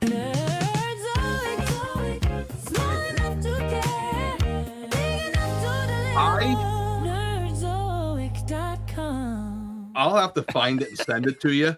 Yeah. But I made a pretty fun I was playing with Sora AI one day. And for whatever reason, they can make people say Nerdzoic correctly. And I have like these like really, really attractive ladies like, oh my God, look at that guy in the toy aisle. He's so hot. If only he bought from Nerdzoic. Man, it's so weird. Like with 3POA, the AI will sometimes say 3POA, or it'll say 3PO or 3PO. Yeah, it's like, no, it's 3POA. It gets it right sometimes, but anyway. I love it. Our friend Earl Potts is here. Big Earl with the $5 super chat. 2 of my faves in one spot. I will be with Matt at Toy Fair in February. I'll send you pics for the show that Saturday. Thank you, Earl. That's Earl, awesome. We'll see. I think we have I think we're hanging out Saturday night. Sunday night is our Valentine's Day steakhouse dinner that I'll have to get wheeled out of. No, Earl's great. Steakhouses in New York City are no joke. Yeah. Man, yeah. I can go for a steak. Oh, that's there's my buddy, Jersey Maniac Collector. He says, nice. Big Nerdy, I've enjoyed participating in your commercials as of late. We call them live reads, Jersey, but okay. Please renew the 3POA contract so we can all continue being small enough to care, but big enough to deliver. There you go. Thank you, Jersey. Junkion is here, member for 28 months. Thank you, Junkion. Oh, what's up, man? That's someone I talked to about doing some podcasting with, actually. There you go. Yeah, him and I talked at Legion's Con about it. He's down, I think, in Baltimore, somewhere in Maryland. Yep, he's in Maryland. Junkion's great. He says, love this kind of show. This is what I miss. Thank you, Junkion. Appreciate you, man. I haven't done like an interview show in a long time. It's been mostly ridiculous, over-the-top, silly shows. Nice. John Garrett with the $10. Thank you. He says, thank you, Big Nerdy, for giving us some insight into the retail side of the collecting hobby. Regarding the suspension of the de minimis exemption, have you noticed any significant increase in sales? Yeah, no. I thought I'd see it. In fact, I thought that specifically I would see a massive Bandai push, because at the same time this was happening, I got my official grown-up account with Bandai, so I'm getting stuff on time or early now. But no, I didn't see it at all. It leads me to believe that there's a lot of people getting stuff into the country around customs right now. Like, I think that there's a lot of that, and there's a lot of international stores that do it. There you go. Yeah, I mean, I know 5K Toys brings in containers so they can get around it, right? Yeah. And they pay it on the container. That only costs $10. Right. Thank you, John, for that super chat. Zombie Stuff 84 says, Big Nerdy got some of the best packing in the game. Everything comes in perfect that I ever ordered. Fun story on that. So the other day, we had a customer complaining about their Pokemon that came, and they had a big, it looks like someone smashed the box in. Yeah. But my wife then said she didn't use any bubble wrap. She goes, well, I don't think anybody cares about condition of cards. I'm like, what? What do you mean they don't care about condition of cards? They get them graded. I think they do. Like, we had this long conversation, and she's like, so you want me to treat cards like toys now? Like, she was almost disgusted by it. I think they care about the condition of cards. That's pretty important. It was a fun one. Yeah. You get a Gem Mint 10, man. You got it. Oh, yeah. In fact, speaking of packaging, I don't know if you want to do this, but I have a package here from Nerdzoic.com. Nice. Matt. And There may be notes in there. I don't remember. I have cut it open, and I cut out my address so I won't get doxxed. Nice. Your address is there, so if you zoom in, you can send Matt some. It's not my house anymore. Valentine's Go cards. right ahead. That's my that's my that's my address. I'm not going to show that, but I just want to see what I got. So you have a Nerd Stash. Yes. Nerd Stash. There's another retailer that has like something similar, like a it's pile pretty much the same exact thing. I had to completely stall it, and I told him, I said, yeah, whoever came up with this idea was genius. I'm going to do it too once I figure out how to do it from the tech standpoint. The only difference is pricing. I don't charge $4 shipping, which a lot of people will say, man, your shipping is the only thing that sucks. And I'm like, yes, because I'm actually charging the real shipping, and I'm giving you the cheapest prices on the internet, or lower than pretty much anyone else to do it. Yeah. But that's a whole nother thing. Like, people will say, man, $9 to ship is ridiculous. I can do Big Bad for $4. And I'm like, yeah, I get that. And you know what? I see what you're buying. You're buying Hasbro. So we have the same price on Hasbro. But if you buy NECA, guess what? I'm like $7 a figure cheaper than Big Bad on NECA. So, and I don't have to pay sales tax to every state like they do. So it really does balance. And also, our rewards program, if you actually utilize it correctly and save your rewards till you hit 1,000 points, it's basically a 2.5% discount, because it's $25 off every 1,000 you spend. Oh, there you go. Maybe that's wrong. That math isn't. Oh yeah, it is 2.5%. Sorry. But yeah, like, I kind of made the decision early on when it came to pricing. It was, do you want to be ridiculously honest and have stupid shipping prices like the accurate ones? Do you want to be semi-honest and do the McFarlane toy store thing where you add $5 to shipping to cover handling and boxes? And, you know, my wife and I talked about it, and we made the decision that people who supported us early on and were frequent customers, we wanted to have a rewards program that made sense. Sure. And the Nerd Stash kind of went into that of, how can we make that shipping less painful? Because we had a lot of customers who were buying 2-3 times a week because of pre-order drops. Mm-hmm. When we get stuff in, it's impossible for us to combine stuff, because it's like, okay, 300 orders need shipped out. Being able to figure out who needs shipping refunded, it's just not realistic. So going to the Nerd Stash method of, you tell us when you want your stuff to ship, we'll send you the bill for shipping. You end up paying, depending on where you live, if you time it right, about $1.50, $2 a figure at max, instead of $7 if you're buying one figure at a time, or $8. So shipping is brutal, but it does balance out in the end. There you go. Well, let's see what I got. Now, it's packed very well. I did have to get this Mary Jane as the Iron Spider. Do you play the game? I do not. In fact, this card will either be on Mercari or on my table at the next toy show I do. So I have no interest. How much that's going for right now, because I looked the other day and I actually thought about buying a couple more cases of those just to get the cards out and sell the toys single. I had to get this one because this is going to fit in my Star Wars display. This is a Cosmic Legion. Love him. Ooha? In my head, it's Ukna. Ukha, yeah. Ukha? I don't know. The names, I'm not good at the names from anything from Four Horsemen, but this is cool. This is like, this is for my Black Series display because it's a cool alien. And Black Series doesn't have enough aliens, man. They don't sell. That's the thing. Really? That's weird to me. All right. Oh, I'm excited for now. This one was part of your Black Friday sale. Nice. And I've been wanting this, but I don't want the figure. I just want the polar bear. Yeah. Yeah, the polar. The animals in Classified are my favorite part of the line. I love the animals. Yeah. I think I put that up for like 20% off, and I sold like 1 million. I had a ton of them. And I'm like, man, I really need to lower my liability on these. And I'm like, we'll sell a couple on sale.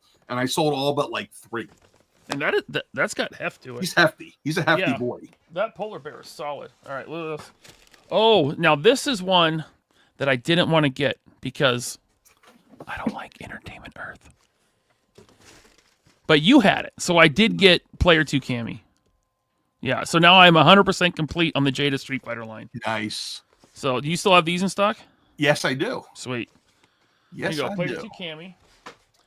I had to get another one of these because I'm building out an entire Punisher armory. I got the super action stuff, the weapons rack, ultimate weapons rack. We just got the new releases from them in 2 days ago. Oh, I need that vending machine. The vending machine full of it. I posted that on YouTube. That one's cool. He sent them in 50 to a case. I thought I was going to die carrying it. Yeah, he's making cool stuff, man. He does. Okay, I got that. And then one more thing. This one I saw at Toy Tuber, and I didn't pull the trigger because I wanted the horse. But this guy is so cool, and I think you're actually sold out now. You were the last one. Really? Oh, yeah. Thank God I got it. So I'm going to attempt the name. Sir Ukzajic. We can go with that. But I met the guy that this was inspired by, nice. Greg, formerly Brute Scale, who's a super nice guy. He was at Toy Tuber. And, I picked this up. Big, giant, like, white, silver knight dude from Mythic Legion. So that's my Nerd Stash haul. He was one of my favorites from that Necronominus wave. He was really cool. I liked him. He was a lot bigger than I expected he was going to be and heavier. Dude, it's huge. Yeah, he's a big boy. All right, let's get back to the chat here. We got, I read this one. We've got Rick24K. He says, I rewatched Thundar the Barbarian recently. It holds up marvelously. Okay, cool. Maybe they'll make toys of that one day.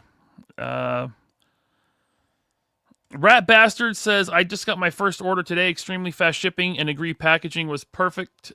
Definitely will be ordering from Big Nerdy again. Nice. Thank you. Bill Varas says, Nerdzoic in the future considering a pre-order format like 5K Toys or BBTS. Yeah, we talked about that. And you know what the other fun one is? Part of that, the process of collecting payments, I'd have to hire somebody. Yeah. Like, you would be, you probably wouldn't be, but the process of going back to get people to actually pay their things because I can't keep the credit cards on file, it's a nightmare. I did it for a couple of Mezcos, and it was a nightmare. But what I don't know if a lot of people realize this, but Big Bad Toy Store is huge. Yeah, they're bad. They are a huge company, and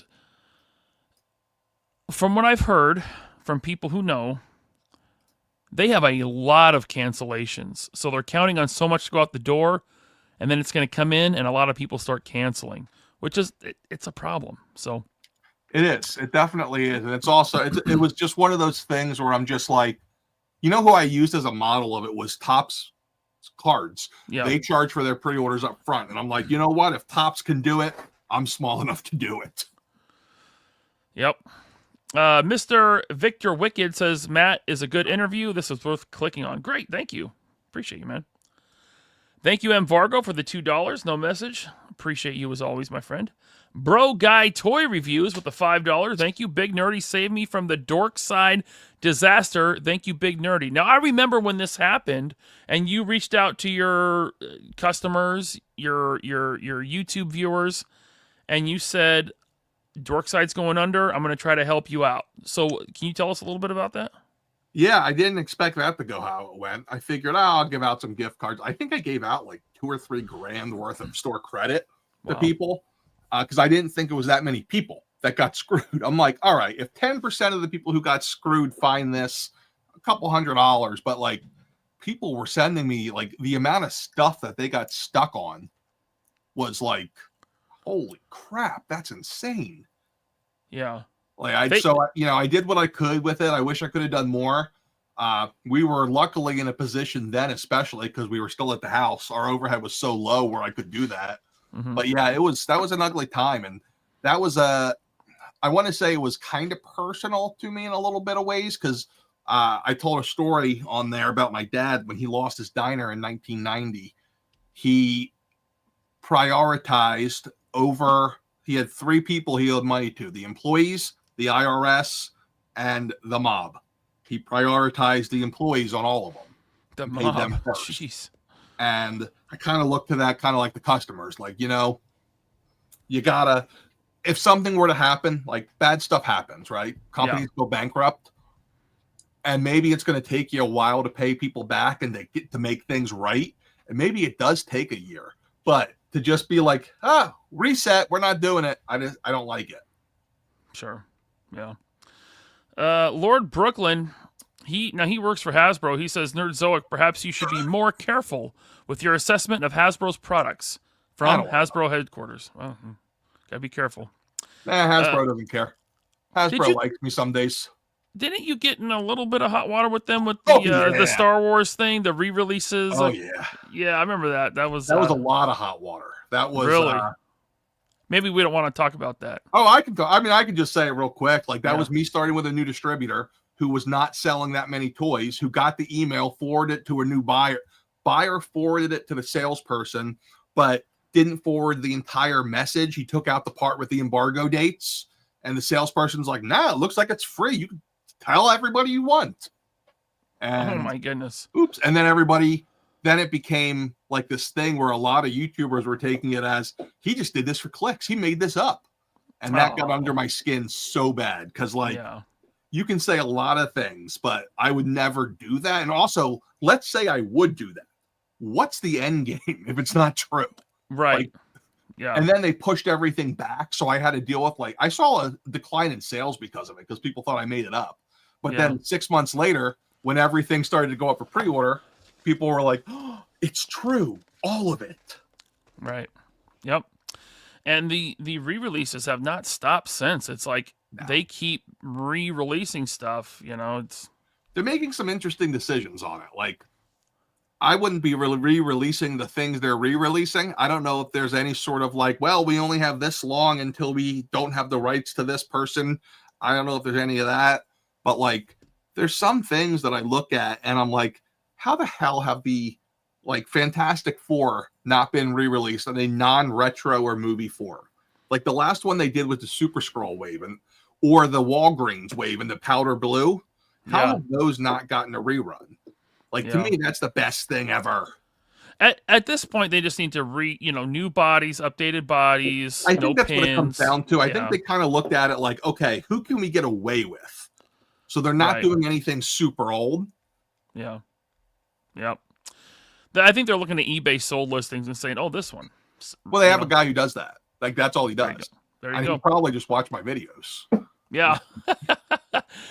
Super. Hallelujah. My Hasbro collection won't be worth a cup of coffee in the future. Well, we'll see.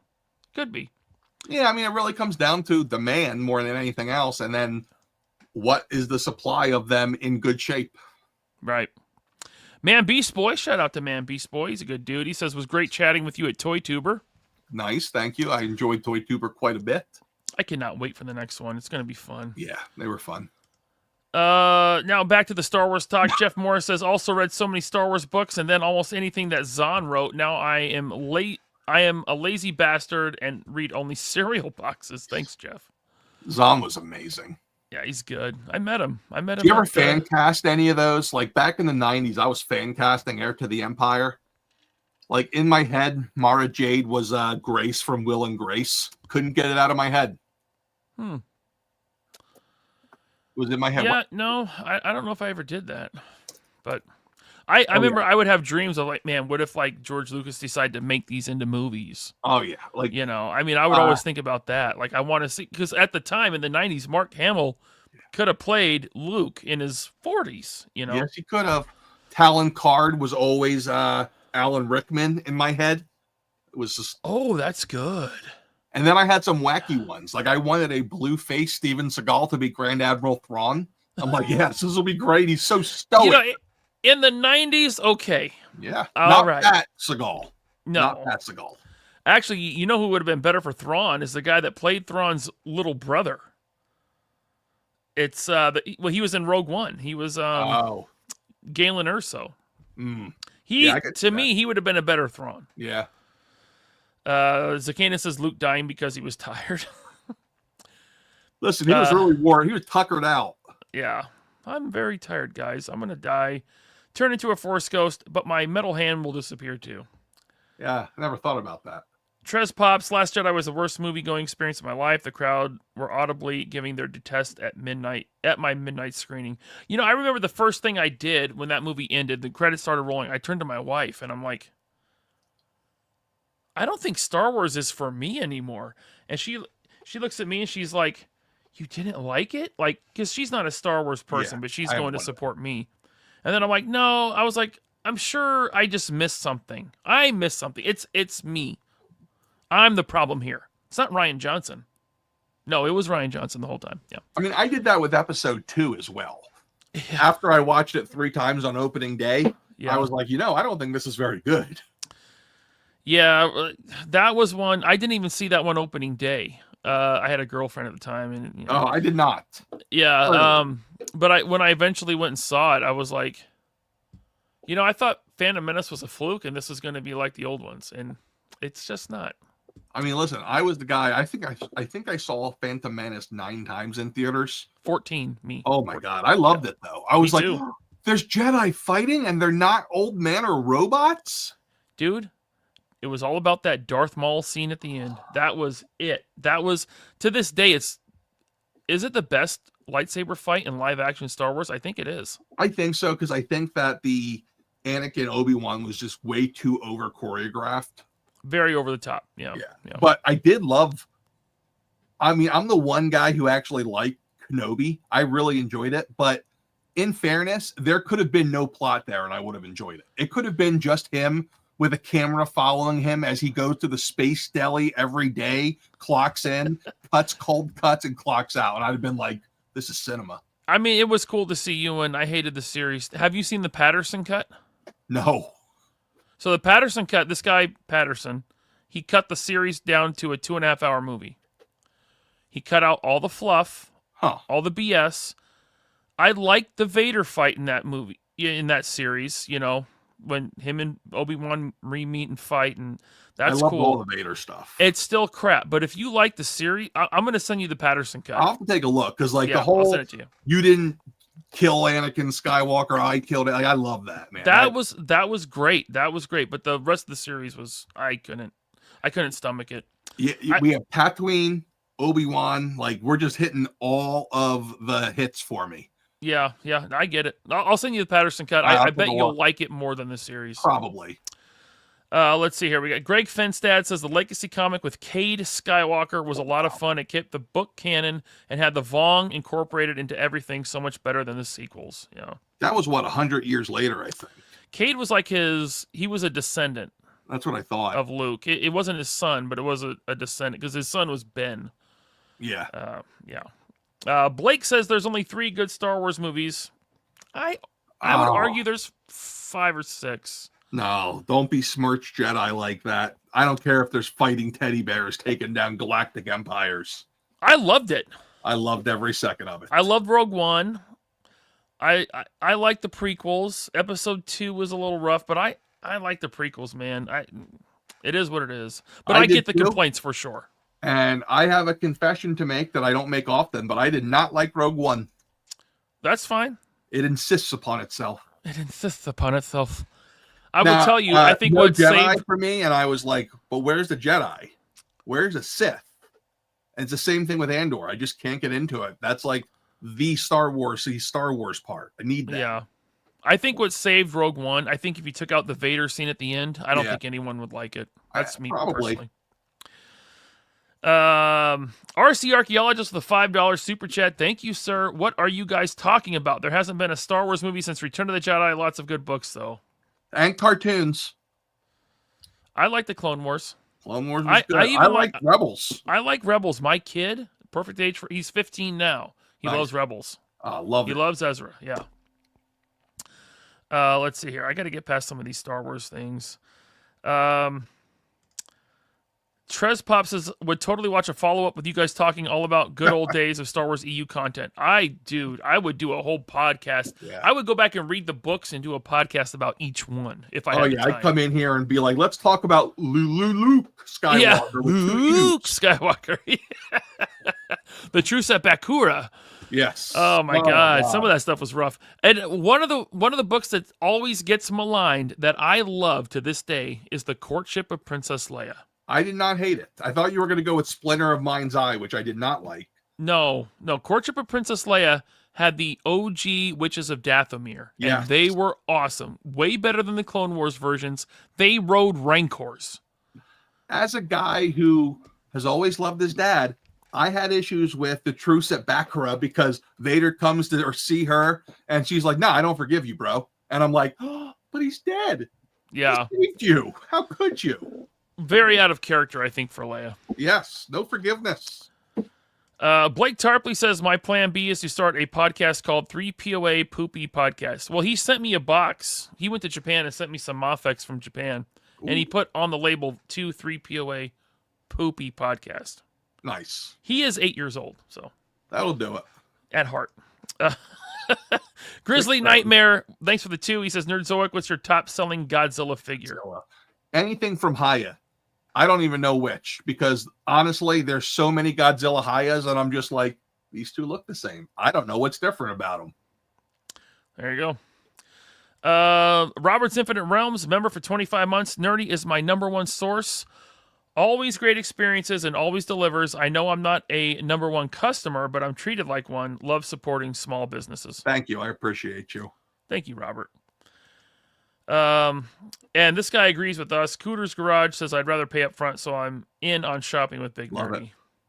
I just don't like the surprise. Like, oh, we're charging your account now. I just like, if I got it, I'm going to pre-order it, and it's done. I don't got to worry about it anymore. That's I know that if I went to that business model, I'd probably double or triple my business overnight, but I'd also quadruple my risk, and that's not worth it for me. Figure Fight Club says, instead of paying up, thank you for being a member for 17 months, Mr. Fight Club. Have you been on his channel yet? I have not. I'm sure he's going to invite you. He's got everyone going on his channel. Nice. But he says, instead of paying up front early, put that money into a high-yield savings account. If you know it's a year away, then an 11-month CD account works. Most people can't even put money into a savings account to begin with. Right. So. Yeah, times are tight, man. John Garrett says, BBTS stopped doing buy now and pay later. I buy stuff from Nerdzoic because of shop pay. Yeah, that installment pay is super interesting. We pay almost triple the transaction fee, but we're not liable if anybody decides to stop making payments. And all of those installment pay companies are not profitable. So I don't know how long that's going to last. Like, what are they? Affirm, and I forget all of them. But do they charge the customer interest? No. Really? No, they charge. How are they profitable? So they make about 3.5% of the transaction from the retailer. That's all? That's it. But that has to cover their profit, all of their overhead, and collections. So collections, I bet they get a lot in fees. Yeah. So like they have to deal with all of that.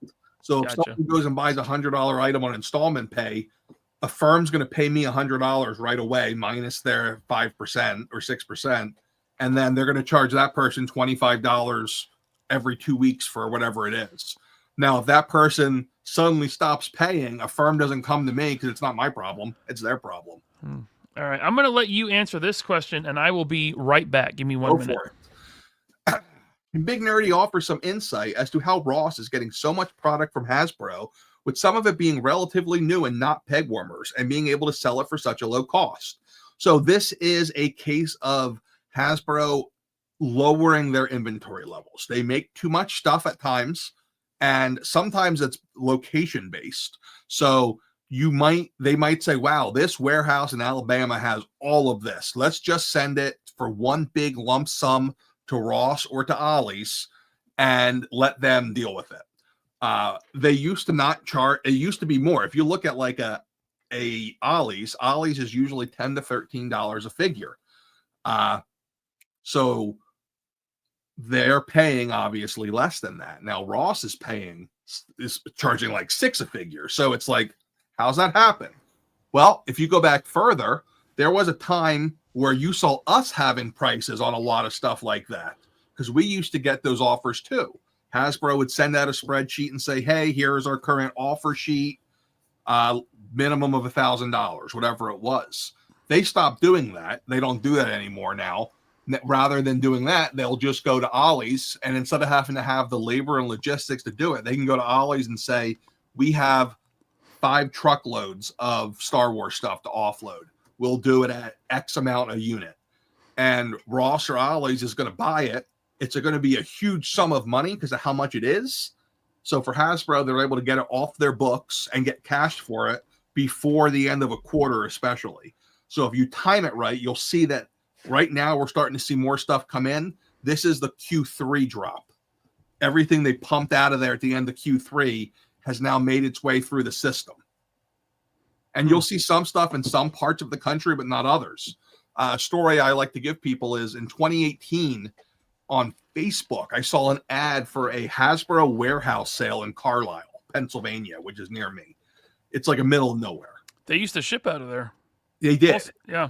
So that's what that was. It was, They had a third-party logistics company in Carlisle that they ended the contract with, and it was cheaper for them to clearance out that product all at once than it was to pack and move it to another warehouse. So they did. And I remember it well. I paid, there was a Transformer Omega Supreme, the big guy. They were charging $20 for it. Oh my God. That's a Titan class. Yeah. The 10th anniversary Marvel Legends were $10 for a 2-pack. I paid like $5 for like vintage Black Widow and Punisher. Oh my gosh. They wanted it out. And sometimes you get to that. And it's hard to think about, but there's days where I feel like that too, where there's a product where it's just like, I just need to get rid of this. I'm tired of seeing it, whatever I can get for it. Because you do get to a point where it's more expensive to keep it on the shelf. Right. Than it is to just move it. Yep. All right. Let's see here. Let me move on to this one from Sci-Fi George. Thanks for the fight. By the way, Matt, how you doing on time? You good? Oh yeah, I got nothing. Okay.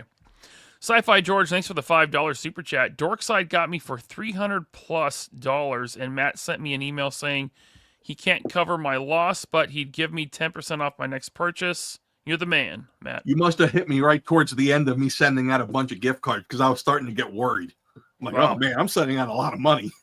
Still, 10% off just to help out. That's pretty awesome.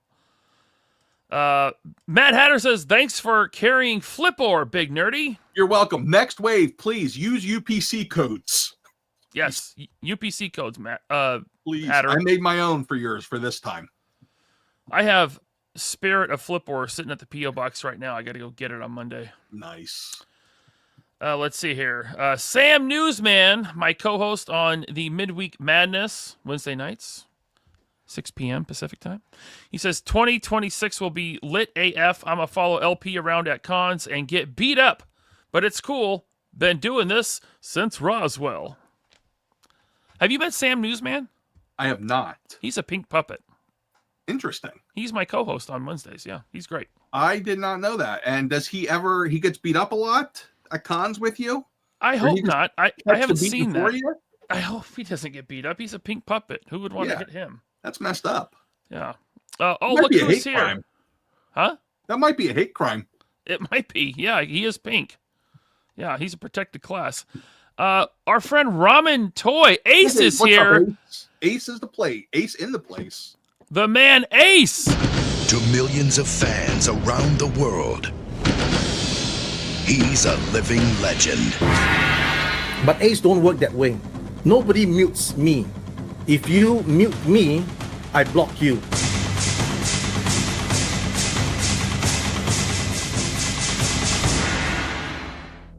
But Ace don't work that way.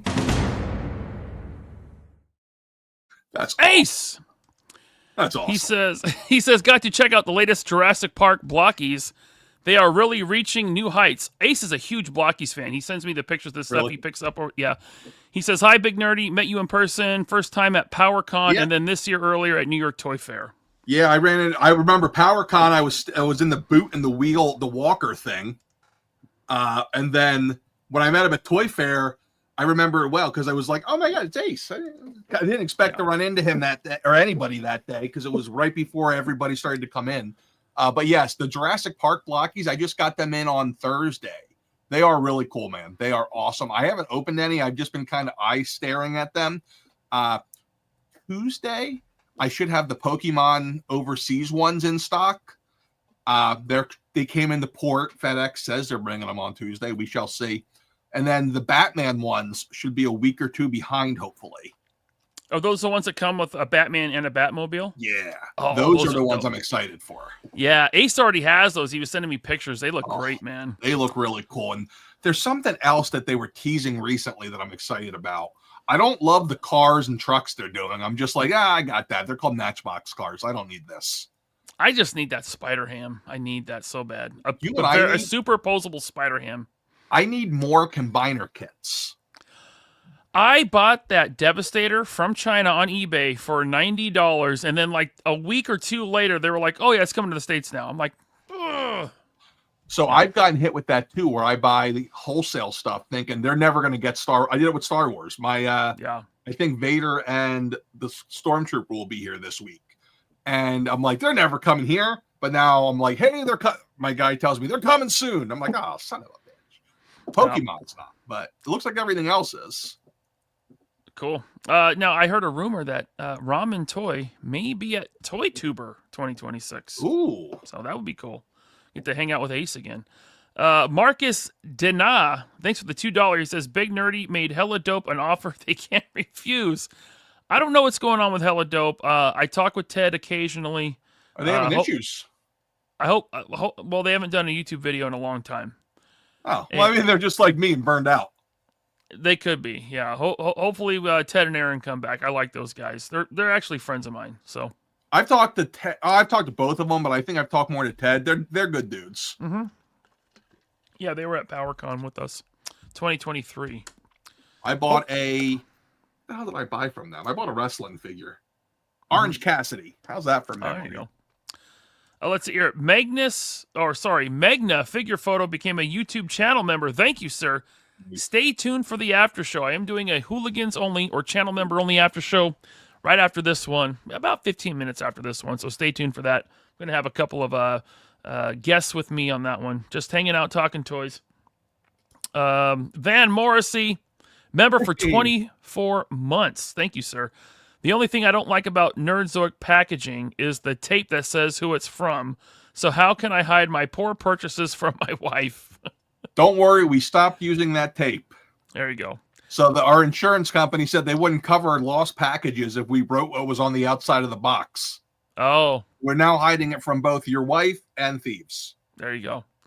You need like an option at checkout, like add $5, you put a note in there that says congrats on the sweepstakes win or something like that, you know. Nice. I love it.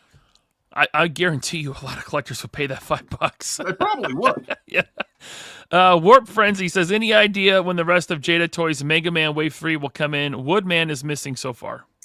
Negative. I know. No, I have Bubble Man and Mega Man both in stock right now, but they just came in last week. Jada is one of the few companies I don't deal with directly, so I have to wait for it to go through a distributor. I remember talking with another retailer, and they were telling me that Jada has really high minimum orders. I can't even get the numbers. Wow. Okay. So at Toy Fair, they hired an agency with like models. I'm like, wow, why are all Jada's employees really attractive? This is interesting. But they were models. That's why. Yeah. But yeah, they, for whatever reason, I've heard from a couple retailers that they'll only do it if you agree to take like die-cast stuff too. And that's a step too far. Like I don't think they can throw out a minimum order number that I can't meet. Because even if it's more than I can sell, I can share it with other stores. But I'm not going to take on product that I don't want or don't think I can sell. Like, I'm not going to be able to sell the Fast and the Furious diecast car. It's just not happening. Brian Stevenson wants to know if there's any chance of you getting a HasLab overstock like you did with the Razor Crest. Always possible. I'm always keeping my eyes open. There you go. I had 30 of those. Wow, we got 30 Razor Crests? Should have bought all of them. There was 120 available. Wow. They pulled them the next day, but I had already paid, so they let me have them. Yeah, that was a fun one. CJ Dragon 13 became a channel member. Like I said, stay tuned for the after show. Hooligans only. Sam Newsman, he sends this in. He says 400 plus. Hit that like button, fools. Thank you. Yeah, we got 424 live viewers. Please hit the like button. And then Toy Cartel became a channel member. Thank you, sir. Again, after show. 49er Brian, thanks for the $20. Mr. Nerdzoic, awesome you're here. Besides this Seahawk shill flapping, I'm a Seahawk fan. Okay, kill me. I live in Seattle, grew up here. He says, could you please tell me why I should buy from you as a possible new customer? Ooh, why you should buy from me? Wow, I get to put. Where's my shill hat?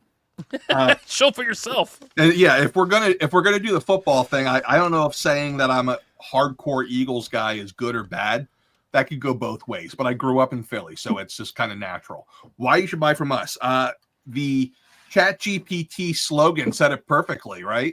How did we have that written, Ryan? It was small enough to, or big enough to fulfill your needs, small enough to care, but big enough to deliver. Nerdzoic.com. So we are family owned. We have our little warehouse of 4,000 square feet. We have me, my wife, now my sister works full time, and we have one on-site part-time employee. But yeah, I guarantee you that nobody will work harder for you to get your toys and care more that you get them. Nobody else is going to lose sleep at night if something happens. If your McFarlane Toys Batman Returns set is canceled at that retailer, which is what happened to us, you're not going to have to even know about it. You just might be like, man, I wonder why I haven't got that yet. I got it. Here it is. Full backstory on that one. My entire order was canceled, and I was told, yeah, you can have about 1/10 of what you ordered. And I had to source the rest, little bits at a time. Some came out of Canada. Some came out of Mexico. Some came from GameStop. I paid full retail price for. Wow. I won't be the guy who's like, sorry. It's happened before. Like obviously I had to refund everybody on Diamond Select, but everybody did. I got spanked on Snow Troopers from Hasbro this year. That was one. Was a random one. And then I got spanked on the Acolyte. That Queemer, the Stranger guy, was the best-selling Black Series figure of 2025. You're kidding me. An Acolyte figure. By a large margin. And wow. Even Hasbro knows. And they produced him super low. They're like, oh, another Acolyte figure. So I had to do a re-release probably. But I was able to, I resourced him from elsewhere. Wow. And then Hasbro sent him anyway. I'm like, you sons of bitches. Do you know how much extra I paid to get them out of the country? You're not going to get that from Jeff Bezos. He don't give a shit. Yeah. Yeah. Go take a look at the pack. Like, just think about, even if you're an opener, look at the care of what comes to you versus the plastic bag from Walmart or Amazon. If you have a problem, there's a little thing that says chat with us. 9 times out of 10, we're not there. However, if you leave a message, one of us will get back to you within about a day, unless it's during the business day. Then by the end of that day, there's a phone number on the website that goes to the store. You can call us. Hell, you want to visit us, you can visit us. Say that about Amazon or Big Bad. You can't.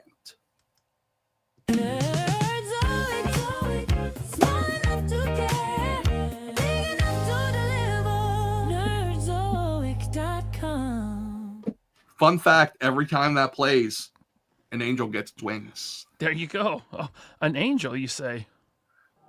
Can't do a good James Stewart impression. Oh, that works, though. There you go. Jimmy Stewart. Clarence did it. You did it. Thank you, Scott, for dropping that link in the chat. I do have it pinned also. So check out nerdzoic.com. Blake's, oh, wait, no. I'm in the wrong. Sorry, Blake. Blake, I'm going to send you the link to the after show. Nice. Rat Bastard says, LP and Big Nerdy, what are your thoughts on Disney signing a $1 billion deal to Sora AI to create Star Wars projects? Matt, go ahead. I'm super conflicted on AI stuff. I don't want to see anybody anywhere lose their jobs, but there's also so many things that you can do with it that are super cool and that will help small businesses thrive. The amount of code that I have written with ChatGPT, it would have cost me thousands of dollars to do things that I can do in 20 minutes with ChatGPT. And even like the dumbest of things that you can't look up in Google because you can't have a conversation with it, vendors, contacts in China, there's so much stuff that you can do with it. Sora, same thing. I've been having so much fun, but then I also get flagged 9 out of every 10 posts because it's, oh, you can't do that. This is licensed content. So this particular deal, I think it's actually a good thing because Sora has the watermark on everything. So you're going to know it's AI. There's not going to be any question of, is this real or is this not real? And I imagine there's going to be some guardrails on it. I think that we're going to see a lot of guardrails coming on AI to begin with because, hell, what are we going to do? Like, we're not going to have jobs or what? Like, how's that going to work? Yeah, I mean, as far as entertainment goes in the Disney thing, I just hope that it doesn't just become slop. I want human writers involved. I mean, yeah, sure, use AI for special effects. That's fine. But you have to have the human touch, I think, with writing because there's something that AI will never be able to duplicate. For long form, I agree. Like, I've seen, there was a string a couple of maybe weeks or months ago of wrestling shorts where it's like Helen Keller on her way to the ring for her match with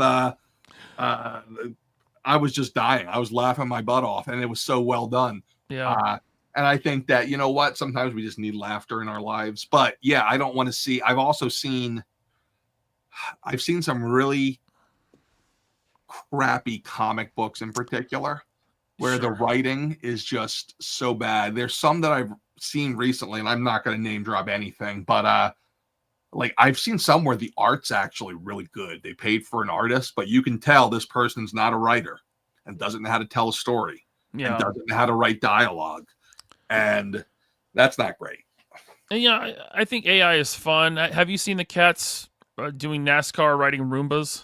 I have not, but it sounds amazing. Stupid stuff like that is great. I use AI for this show, like jingles and intro music and stuff like that.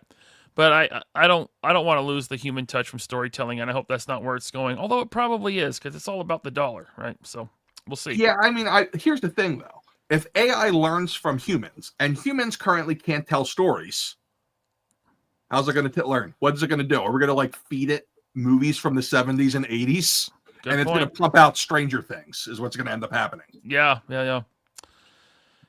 Definitely conflicted. True Star Screamer, thanks for the $5. He says, "Hey, nerdy, it was awesome hanging with you at Legion's Con. The peanut butter whiskey was dangerous. Thank you for all you do and educating us on the business." Thank you. I appreciate it. I'm happy to do it. Dark Spider David says, Are any of you keeping track of what overseas companies like NART and LPZZ are doing?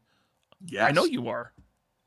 Yeah, I've had the NART stuff. I'm not getting it direct from them. They're very difficult to get into contact with. They have a lot of crazy requirements. Like on the application, one of the requirements was, do you have a person in-house who can handle paint errors? Which, like, let's say if somebody gets something and there's a paint issue, can you handle a minor error? And to me, I'm thinking of it like, that's a hell of a level of quality control that you even care. Yeah. But have you bought anything from them recently in art? So I have the first Nolan Batman. Okay. Did you remember the seal? Like they have like a hardcore security seal on it. And it said like, we recommend you opening this and recording as you open it. On video, yes. Yeah. Like they really they care about their product. And I really they totally do. I ordered the Catwoman from you. Nice. You have the Selena Kyle Nolan Catwoman. Yes. Are you going to get the Arkham Origins Batman? Yeah, I am. I actually ordered it this morning. Oh, okay. Direct from China. I haven't figured out how I have to price it yet, and I was going to wait till next week. Honestly, I was going to wait on Selena too, because I'm waiting to see. I'm kind of pricing things right now with the assumption that tariffs are going to go down a little bit. That bit me on the Dark Knight Batman. I ended up literally selling them for what I paid for because of the tariffs. So we'll see. Same with the Gong Studios Batman. Like, there's so many cool things. Now, the LPZZ, I missed the boat on. Those went up for pre-sale before anybody heard of them on the wholesale side. So I completely missed the boat on them. But all future ones, and if there's any stock I can get my hands on, I'll be all over it. What's ETA on the Gong Studios? That, I'm having a hard time figuring that out. I think it's already made. It is. But, Yeah. Okay. So I deal with my one Chinese company through WeChat, UChat, whatever. WeChat, yeah. Yeah, but like they use a translation, so we have a lot of communication fun sometimes.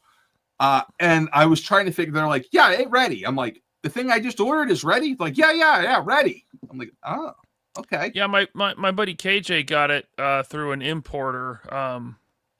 I think he said Bombusby or yeah, one of those guys. So yeah, it's out. It has to get here. You know, that's the That's well, I'm gonna pay for. I have to add to my shipment because I only ordered. They're giving me 6 at a time for my 2 dozen. Okay. They're coming in slowly, so I have to figure out what else I want to buy from them because that is too small of a shipment. Yeah. But yeah, I think I'm actually going to buy more in-art Batmans from them. Is how I'm going to pump that shipment up. I will tell you, as someone who loves Batman and is really tuned into the toy community, in-art and LPZZ, or as they're called now, UPF, there's a lot of hype, man. There is a lot of hype for these things. Yeah, I mean, honestly, there is, and it's like, where do you draw the, like, when does it become a knockoff or a whatever you want to call? Well, they're fully licensed. These are fully licensed overseas, right? So these are good. But like, I actually have a hard time. This is one of those ChatGPT things where I'm like, people are like, hey, are you going to get CT Toys? And I thought CT Toys was fully licensed. I almost bought a bunch. Those are straight up Mafex molds. Yeah. Like, I thought they were fully licensed. And then I'm like, oh, well, good thing I didn't buy them. Yeah, that's a true bootleg. Yeah. So like, it's definitely, and then like you have the third-party Transformers. Like, what do they count as? I don't even know. I don't know, but those are all over Big Bad, so I think you're safe. Like, I think just, so too. Yeah. It's just so hard to know. And like, what was the other one? Oh, the Joy Toy Turtles, they're fully licensed, just not in the States. And I've been carrying them for over a year now. I love those. Do you still have the Ling Jun? I never got those because I couldn't find a decent price on those. Okay. I didn't have the same number of suppliers that I have right now. Well, there's a lot of hype on these too. If you can get them, they'll be I'll take a look, and they're really good. If you're a Turtles guy, Matt, you got to get these. Oh, really? Oh, yeah, they're so good. That's what I need. It's tough because, like, my big thing is, even if I think it's cool, if I can't buy it and charge like Mezco pricing, like, I wouldn't sell something for something that I think is too high, even if it's market. Like, I just can't. If it's a toy, I can't do it, right? So, like, if I have to get something and sell it for $200 and I don't think there's any value in it at all, I'll do it to a certain level because if the demand's there. But, you know, sometimes I'm just like, I just don't see it. And I kind of use that. It's not so much a moral thing. It's more of I think it's like my business sense thing. It's like the collector in me is telling me the juice ain't worth the squeeze. Mm-hmm. Are you saying tariffs are fake? Me? No, I'm reading the thing. People like paying extra tariffs. I'm in the chat. Oh, I don't see it. No, I can't even pay attention. Tariffs are not fake. Tariffs are very real and very evil. Yeah, different companies handle them differently and can handle them differently. Yeah, well, it's just a troll. I think it's just a troll. I'm in the wrong. I see it now. But here's the thing, Matt. you guarantee your pre-order prices. So when someone pre-orders something, if there is an additional tariff, you don't pass that on. Nope. I eat it. The price you pay at pre-order time is the price you pay. Now, I have been hit by other retailers, Big Bad Toy Store, where I pre-ordered at one price, and when it showed up, they said, no, it's $3 more now. Yeah. So that's one, that's another benefit of like paying up front. In fairness, I don't think, even if I said that, even if I didn't pay up front, I don't know that I could change the pre-order price. I kind of feel like that's like a social contract. Yeah. Like if you're going to expect people to not cancel on you, then you shouldn't cancel on them, or you shouldn't change the price, like it's just one of those things. Like I'll actually give Four Horsemen a big shout out there. Like they ate it. Like even all the retailer stuff got tariffed on their end by the timing when it came in over the summer, and they ate all of it. They didn't say a word of it to us. Wow. That's huge. John Garrett, he says, thanks again, Big Nerdy, for taking the time to come on the show. Just placed a $250 order with Nerdzoic. You being a collector, how great is it knowing ahead of time what figures are being released? It is so cool. So if you go back in my channel to like 3 years ago, I was doing collection tours. One of our employees is one of the guys in the collection tours. He saw an ad I put out locally, and now he works for me. Oh. You ever see the TikTok meme of like, I think you're just here for the zip line? I say that with him. I'm like, you're just here for the discount on the toys, aren't you? Yeah. Like, I know you don't need the second job money, maybe to pay for more toys. But like when I get the list of what's on deck in the notes from the designers, and this is where we get into like the affidavit stuff I can't say, it's like, wow, people are going to shit themselves when I see certain things. Wow. So, you got my email. I got your email. I always do this. I don't ever put shit in writing. I'm smarter than that. You remember Rectangular? Yeah. So he has retired from YouTube and from collecting. He sold his collection, so I can say this now. His source, one of his sources, was a shop owner in Singapore who got info early from Hasbro. He was getting like info early, like before U.S. retailers. Yeah. And so that's where Rectangular was getting his info. And then one day, the guy just disappeared. So I don't know if Hasbro had him offed or something, or who knows. He probably went to David Displays instead. Yeah. So they really don't like that. Like, no, that I know. I have gotten directly to me of like, hey, any idea who X? And like, I've been asked, do you know who this person's source is?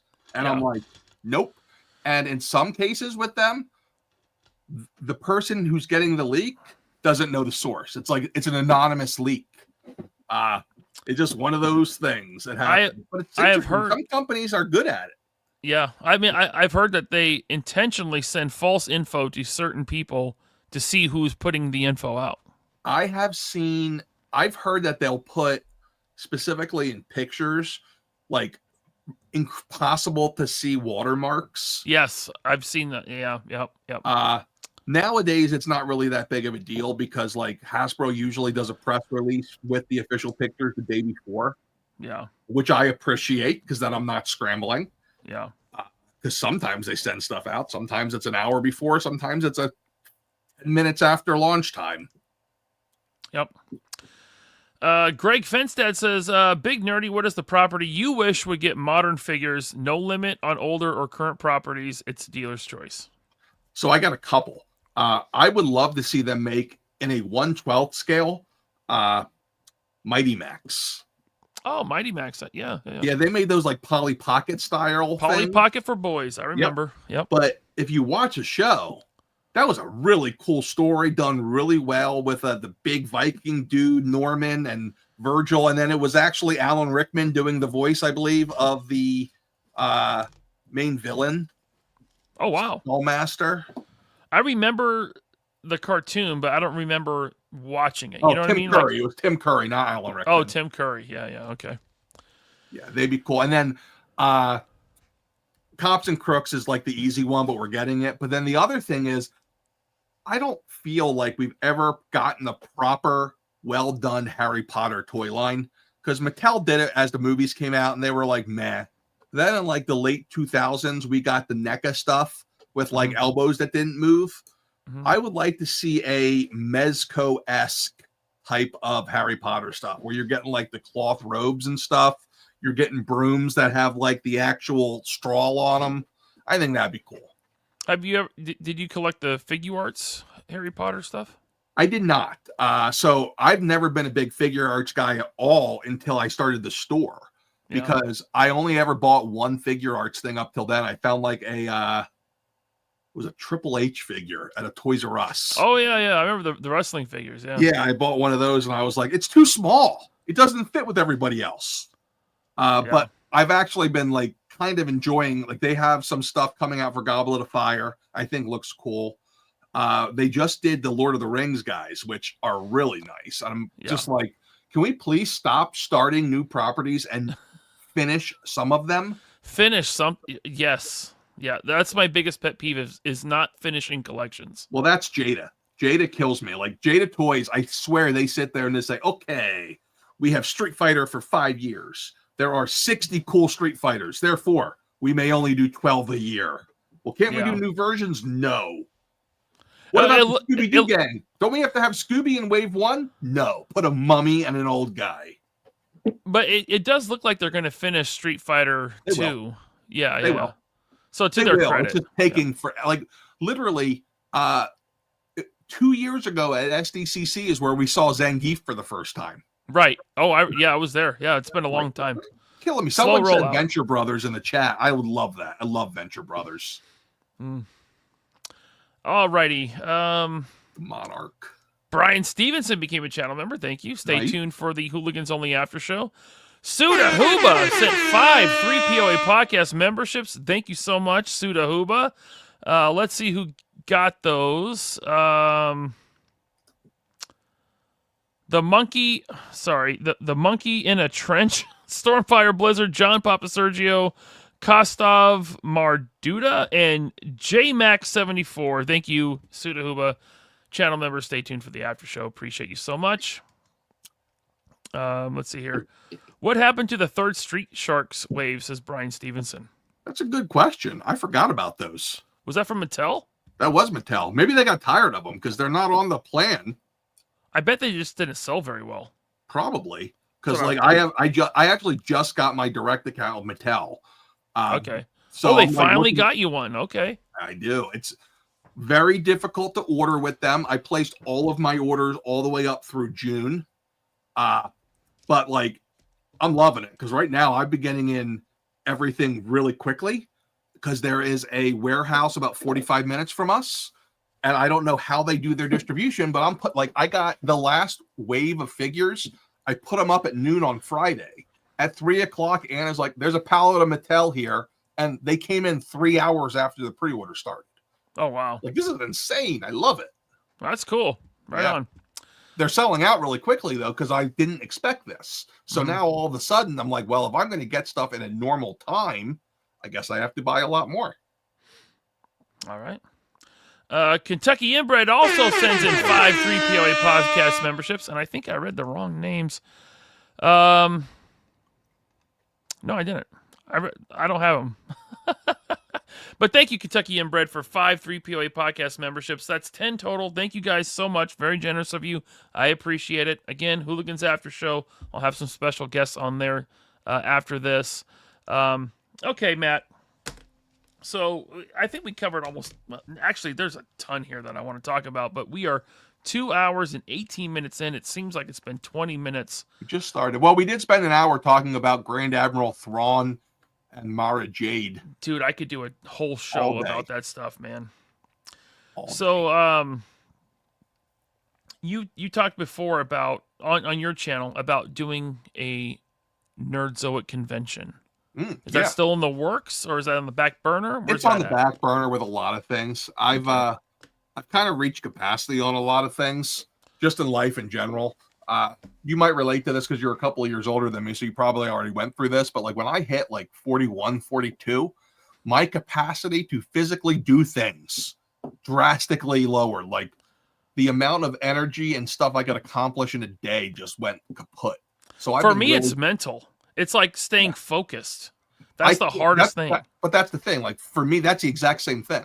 Yeah. I can only do maybe 5 hours of what I call admin work a day. I can do 12 hours helping pack, pull orders, receiving, whatever. That's no problem. But like I can only do so much during the day, and I'm trying to do a better job not spreading myself too thin. Now that having a having one full-time, one part-time, I'll probably be hiring someone to do some virtual stuff for me here soon. It's helped a lot, and I'm really hoping to continue to move around and do more. The convention thing, I kind of put it on the back burner just because I'm looking at it as like, okay, all these things I want to do, what's going to make enough money to allow me to hire more people to do the next thing quicker? And that's kind of the mindset I have. I also have a bad tendency to underestimate how long things are going to take me to do.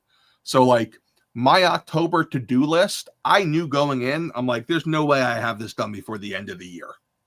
And I'm looking at it now, I'm like, well, I guess I should have said Q1. Like things just take forever. That's like me with this collection room. I'm like, yeah, I'm building a 112 city. It's like it's so much. So I actually ran into that too. Display at the warehouse. I bought a couple really nice cases, and I wanted to build like a 1/12 city. And I finally just said, I can't do this. I do not have the capacity for this right now. It's just not happening. Yeah. And I end up chasing when I see new trends. I'm like, oh, I want to do this. I want to do this. I want to do this. I got to I try to stay in my lane now. Yeah. All right. Now, what is happening is a brick and mortar. You have recently opened a brick and mortar Nerdzoic store. More or less. Yeah. So what I did was back in July, we moved. I told nobody when we were doing it because I didn't want to see a sales dip, because usually when warehouses move, there's a massive shipping delay. I was confident that we could manage the shipping delay, and we did. I think the worst one we had was 72 hours. So we did pretty good. That's moving $250,000 worth of inventory, shelving, all of that stuff that goes with it. But we moved in, and what I did was I took the top front of the store, and I made, you can call it a brick and mortar, you can call it a showroom. It's very small. We're talking maybe like an aisle at a toy store. And my theory here is brick and mortar toy stores. Have you ever talked to one who's like, I'm just rolling in the money, this is so successful? No. It's a business model that is really hard, and you have to have like the perfect location, the perfect everything. I'll never open a second one because I don't think it's what you can do, but having it as part of the warehouse, the way I have it set up basically is it's a lot of stuff on display. It's some toys, but I have a kiosk set up, and the kiosk searches the entire warehouse's inventory. And you can literally buy anything that we have on the website in stock, and we can bring it to you within about 30 seconds. That's cool. The store right now, I have 2 displays plus like a whole aisle of shelves. And really, I wanted it so I could allow myself to get into some things that require brick and mortar. I'm hoping to eventually get into the Hot Toys game. We'll see. Warhammer 40K is another one. Because as I look at toys in general, like I like to be diversified. So I've been getting into cards. I think miniature gaming is another thing I wouldn't mind being in. Our whole business model is built on volume, good prices. And I look around, especially where I'm at, people charge some pretty crazy prices in these brick and mortar places. Mm-hmm. And I'm specifically looking at like TCG stuff, new toys. Like if you live in the Harrisburg area, you have no excuse not to shop at Nerdzoic because you don't have to pay shipping. You can do store pickups now.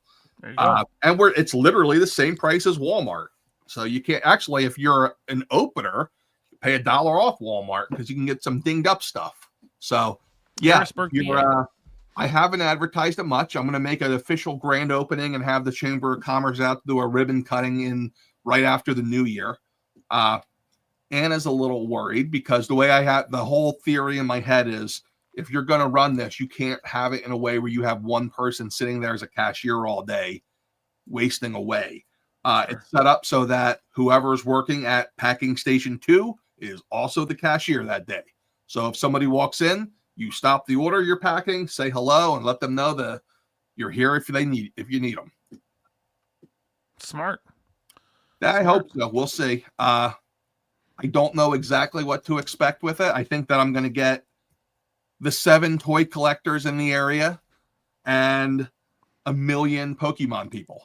I do live streams with so many people in PA. Yojo Jerk, Art G, all Tim. in Allentown. Well, Art G is from where I grew up, but they're all like 2 hours east of me. What about Ninja? Ninja's right there by Yojo Jerk. Oh, okay. So, all right. Well, there you go. Well, if you're in Harrisburg, PA, stop by Nerdzoic. And if you want to do a road trip. Yeah, we're road trip. Hey, maybe when I come to Toy Tuber, I'll do the road trip from there.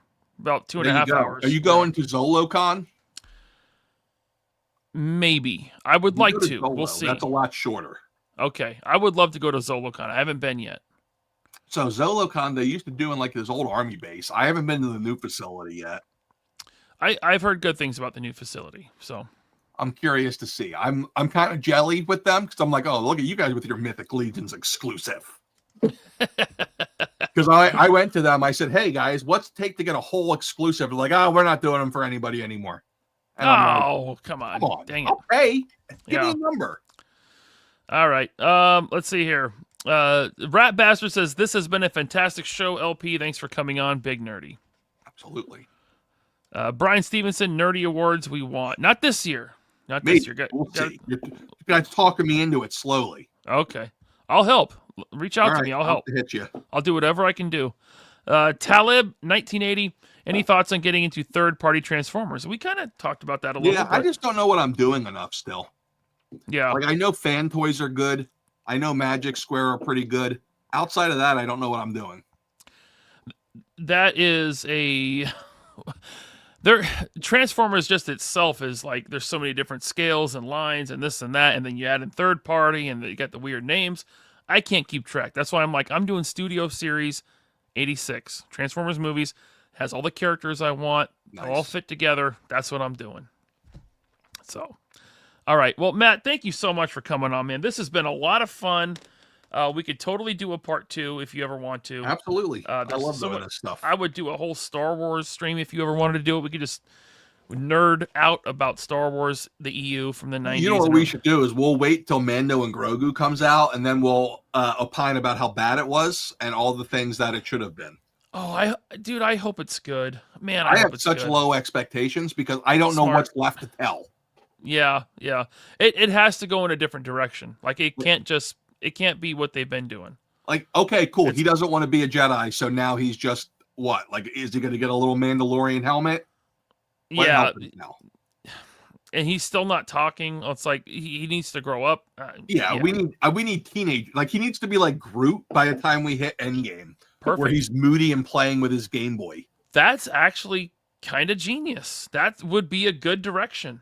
Do it. Yeah. I want to see it. Real quick. Briefcase Talks. Thanks for being a member for 9 months. What are the odds of Nerdzoic ever carrying Kamen Rider stuff? Pretty good. If it's depends on who's making it. Like I think I have a little bit of Bandai stuff. Okay. I've been trying to buy. I know nothing about anything anime or Japanese, so I've been just kind of being like, all right, we'll try this, we'll try that, and playing the throw shit against the wall and see what people like game. There you go. Big Money Collector became a member. Thank you. I will start the member show about 15 minutes after this ends, so stay tuned for that. And then KJ Smith with the $2. KJ says, excuse me, but have you heard about Reaction Plus? I sure have. You want now, some? You didn't do well with Super 7. You said before that it didn't sell well. Yeah, so I did. And then I went to Toy Fair, and my wife saw them for the first time. And she was like, these look so great. People will love them. And I'm like, Anna, nobody wants them. Yeah, no, we have to try. And then they're like, well, we have better margins now. So I'm like, okay, well, now you're speaking my language. I tried. Nobody pays full price for Super 7 because everybody knows it's not worth that price and it's going to go down. Yeah. Yeah, that I think that was one of the big downfalls of the Fuchsia's Ninjas.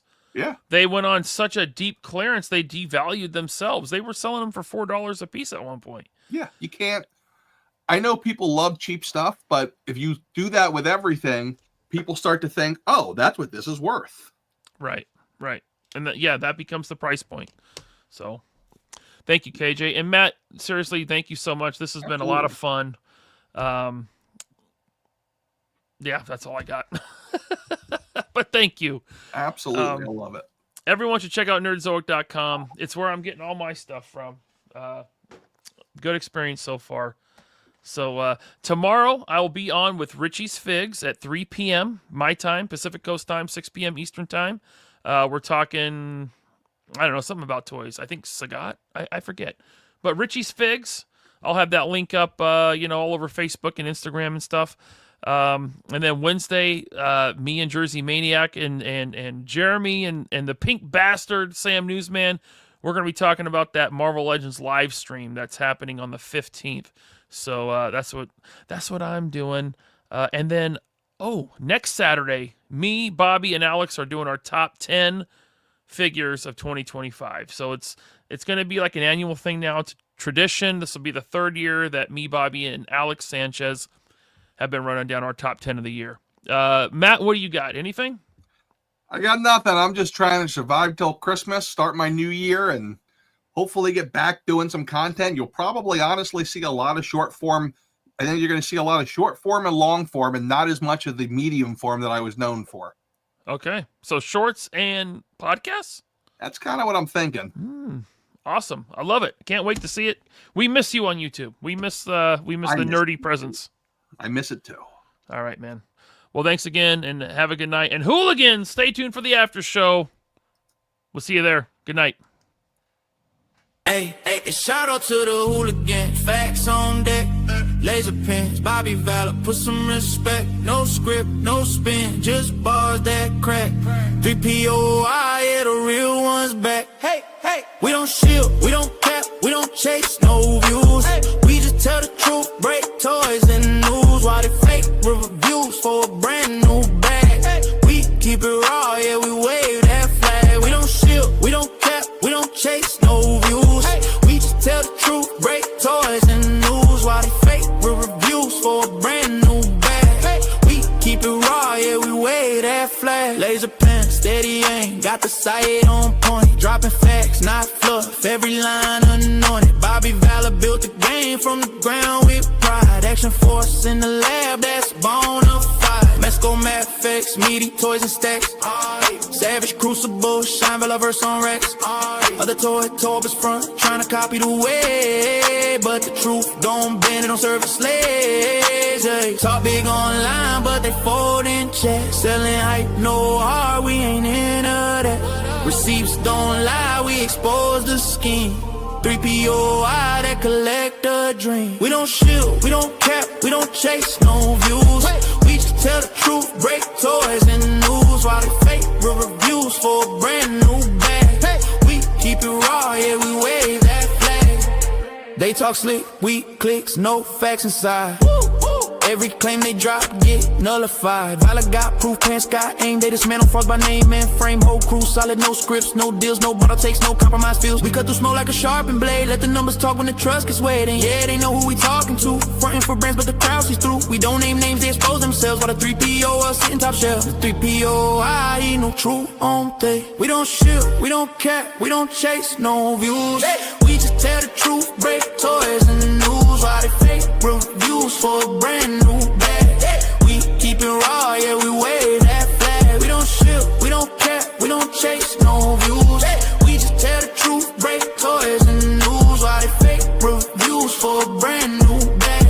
We keep it raw, yeah, we wave that flag. Hooligans, rise up, hold that crown. 3PO, I the truth, no sellout sound. Laser pens, Bobby Vibe, run that show. When the mic turns high, yeah, the truth gon' blow. No lies, no scripts, no acting plan, just passion and proof. That's the.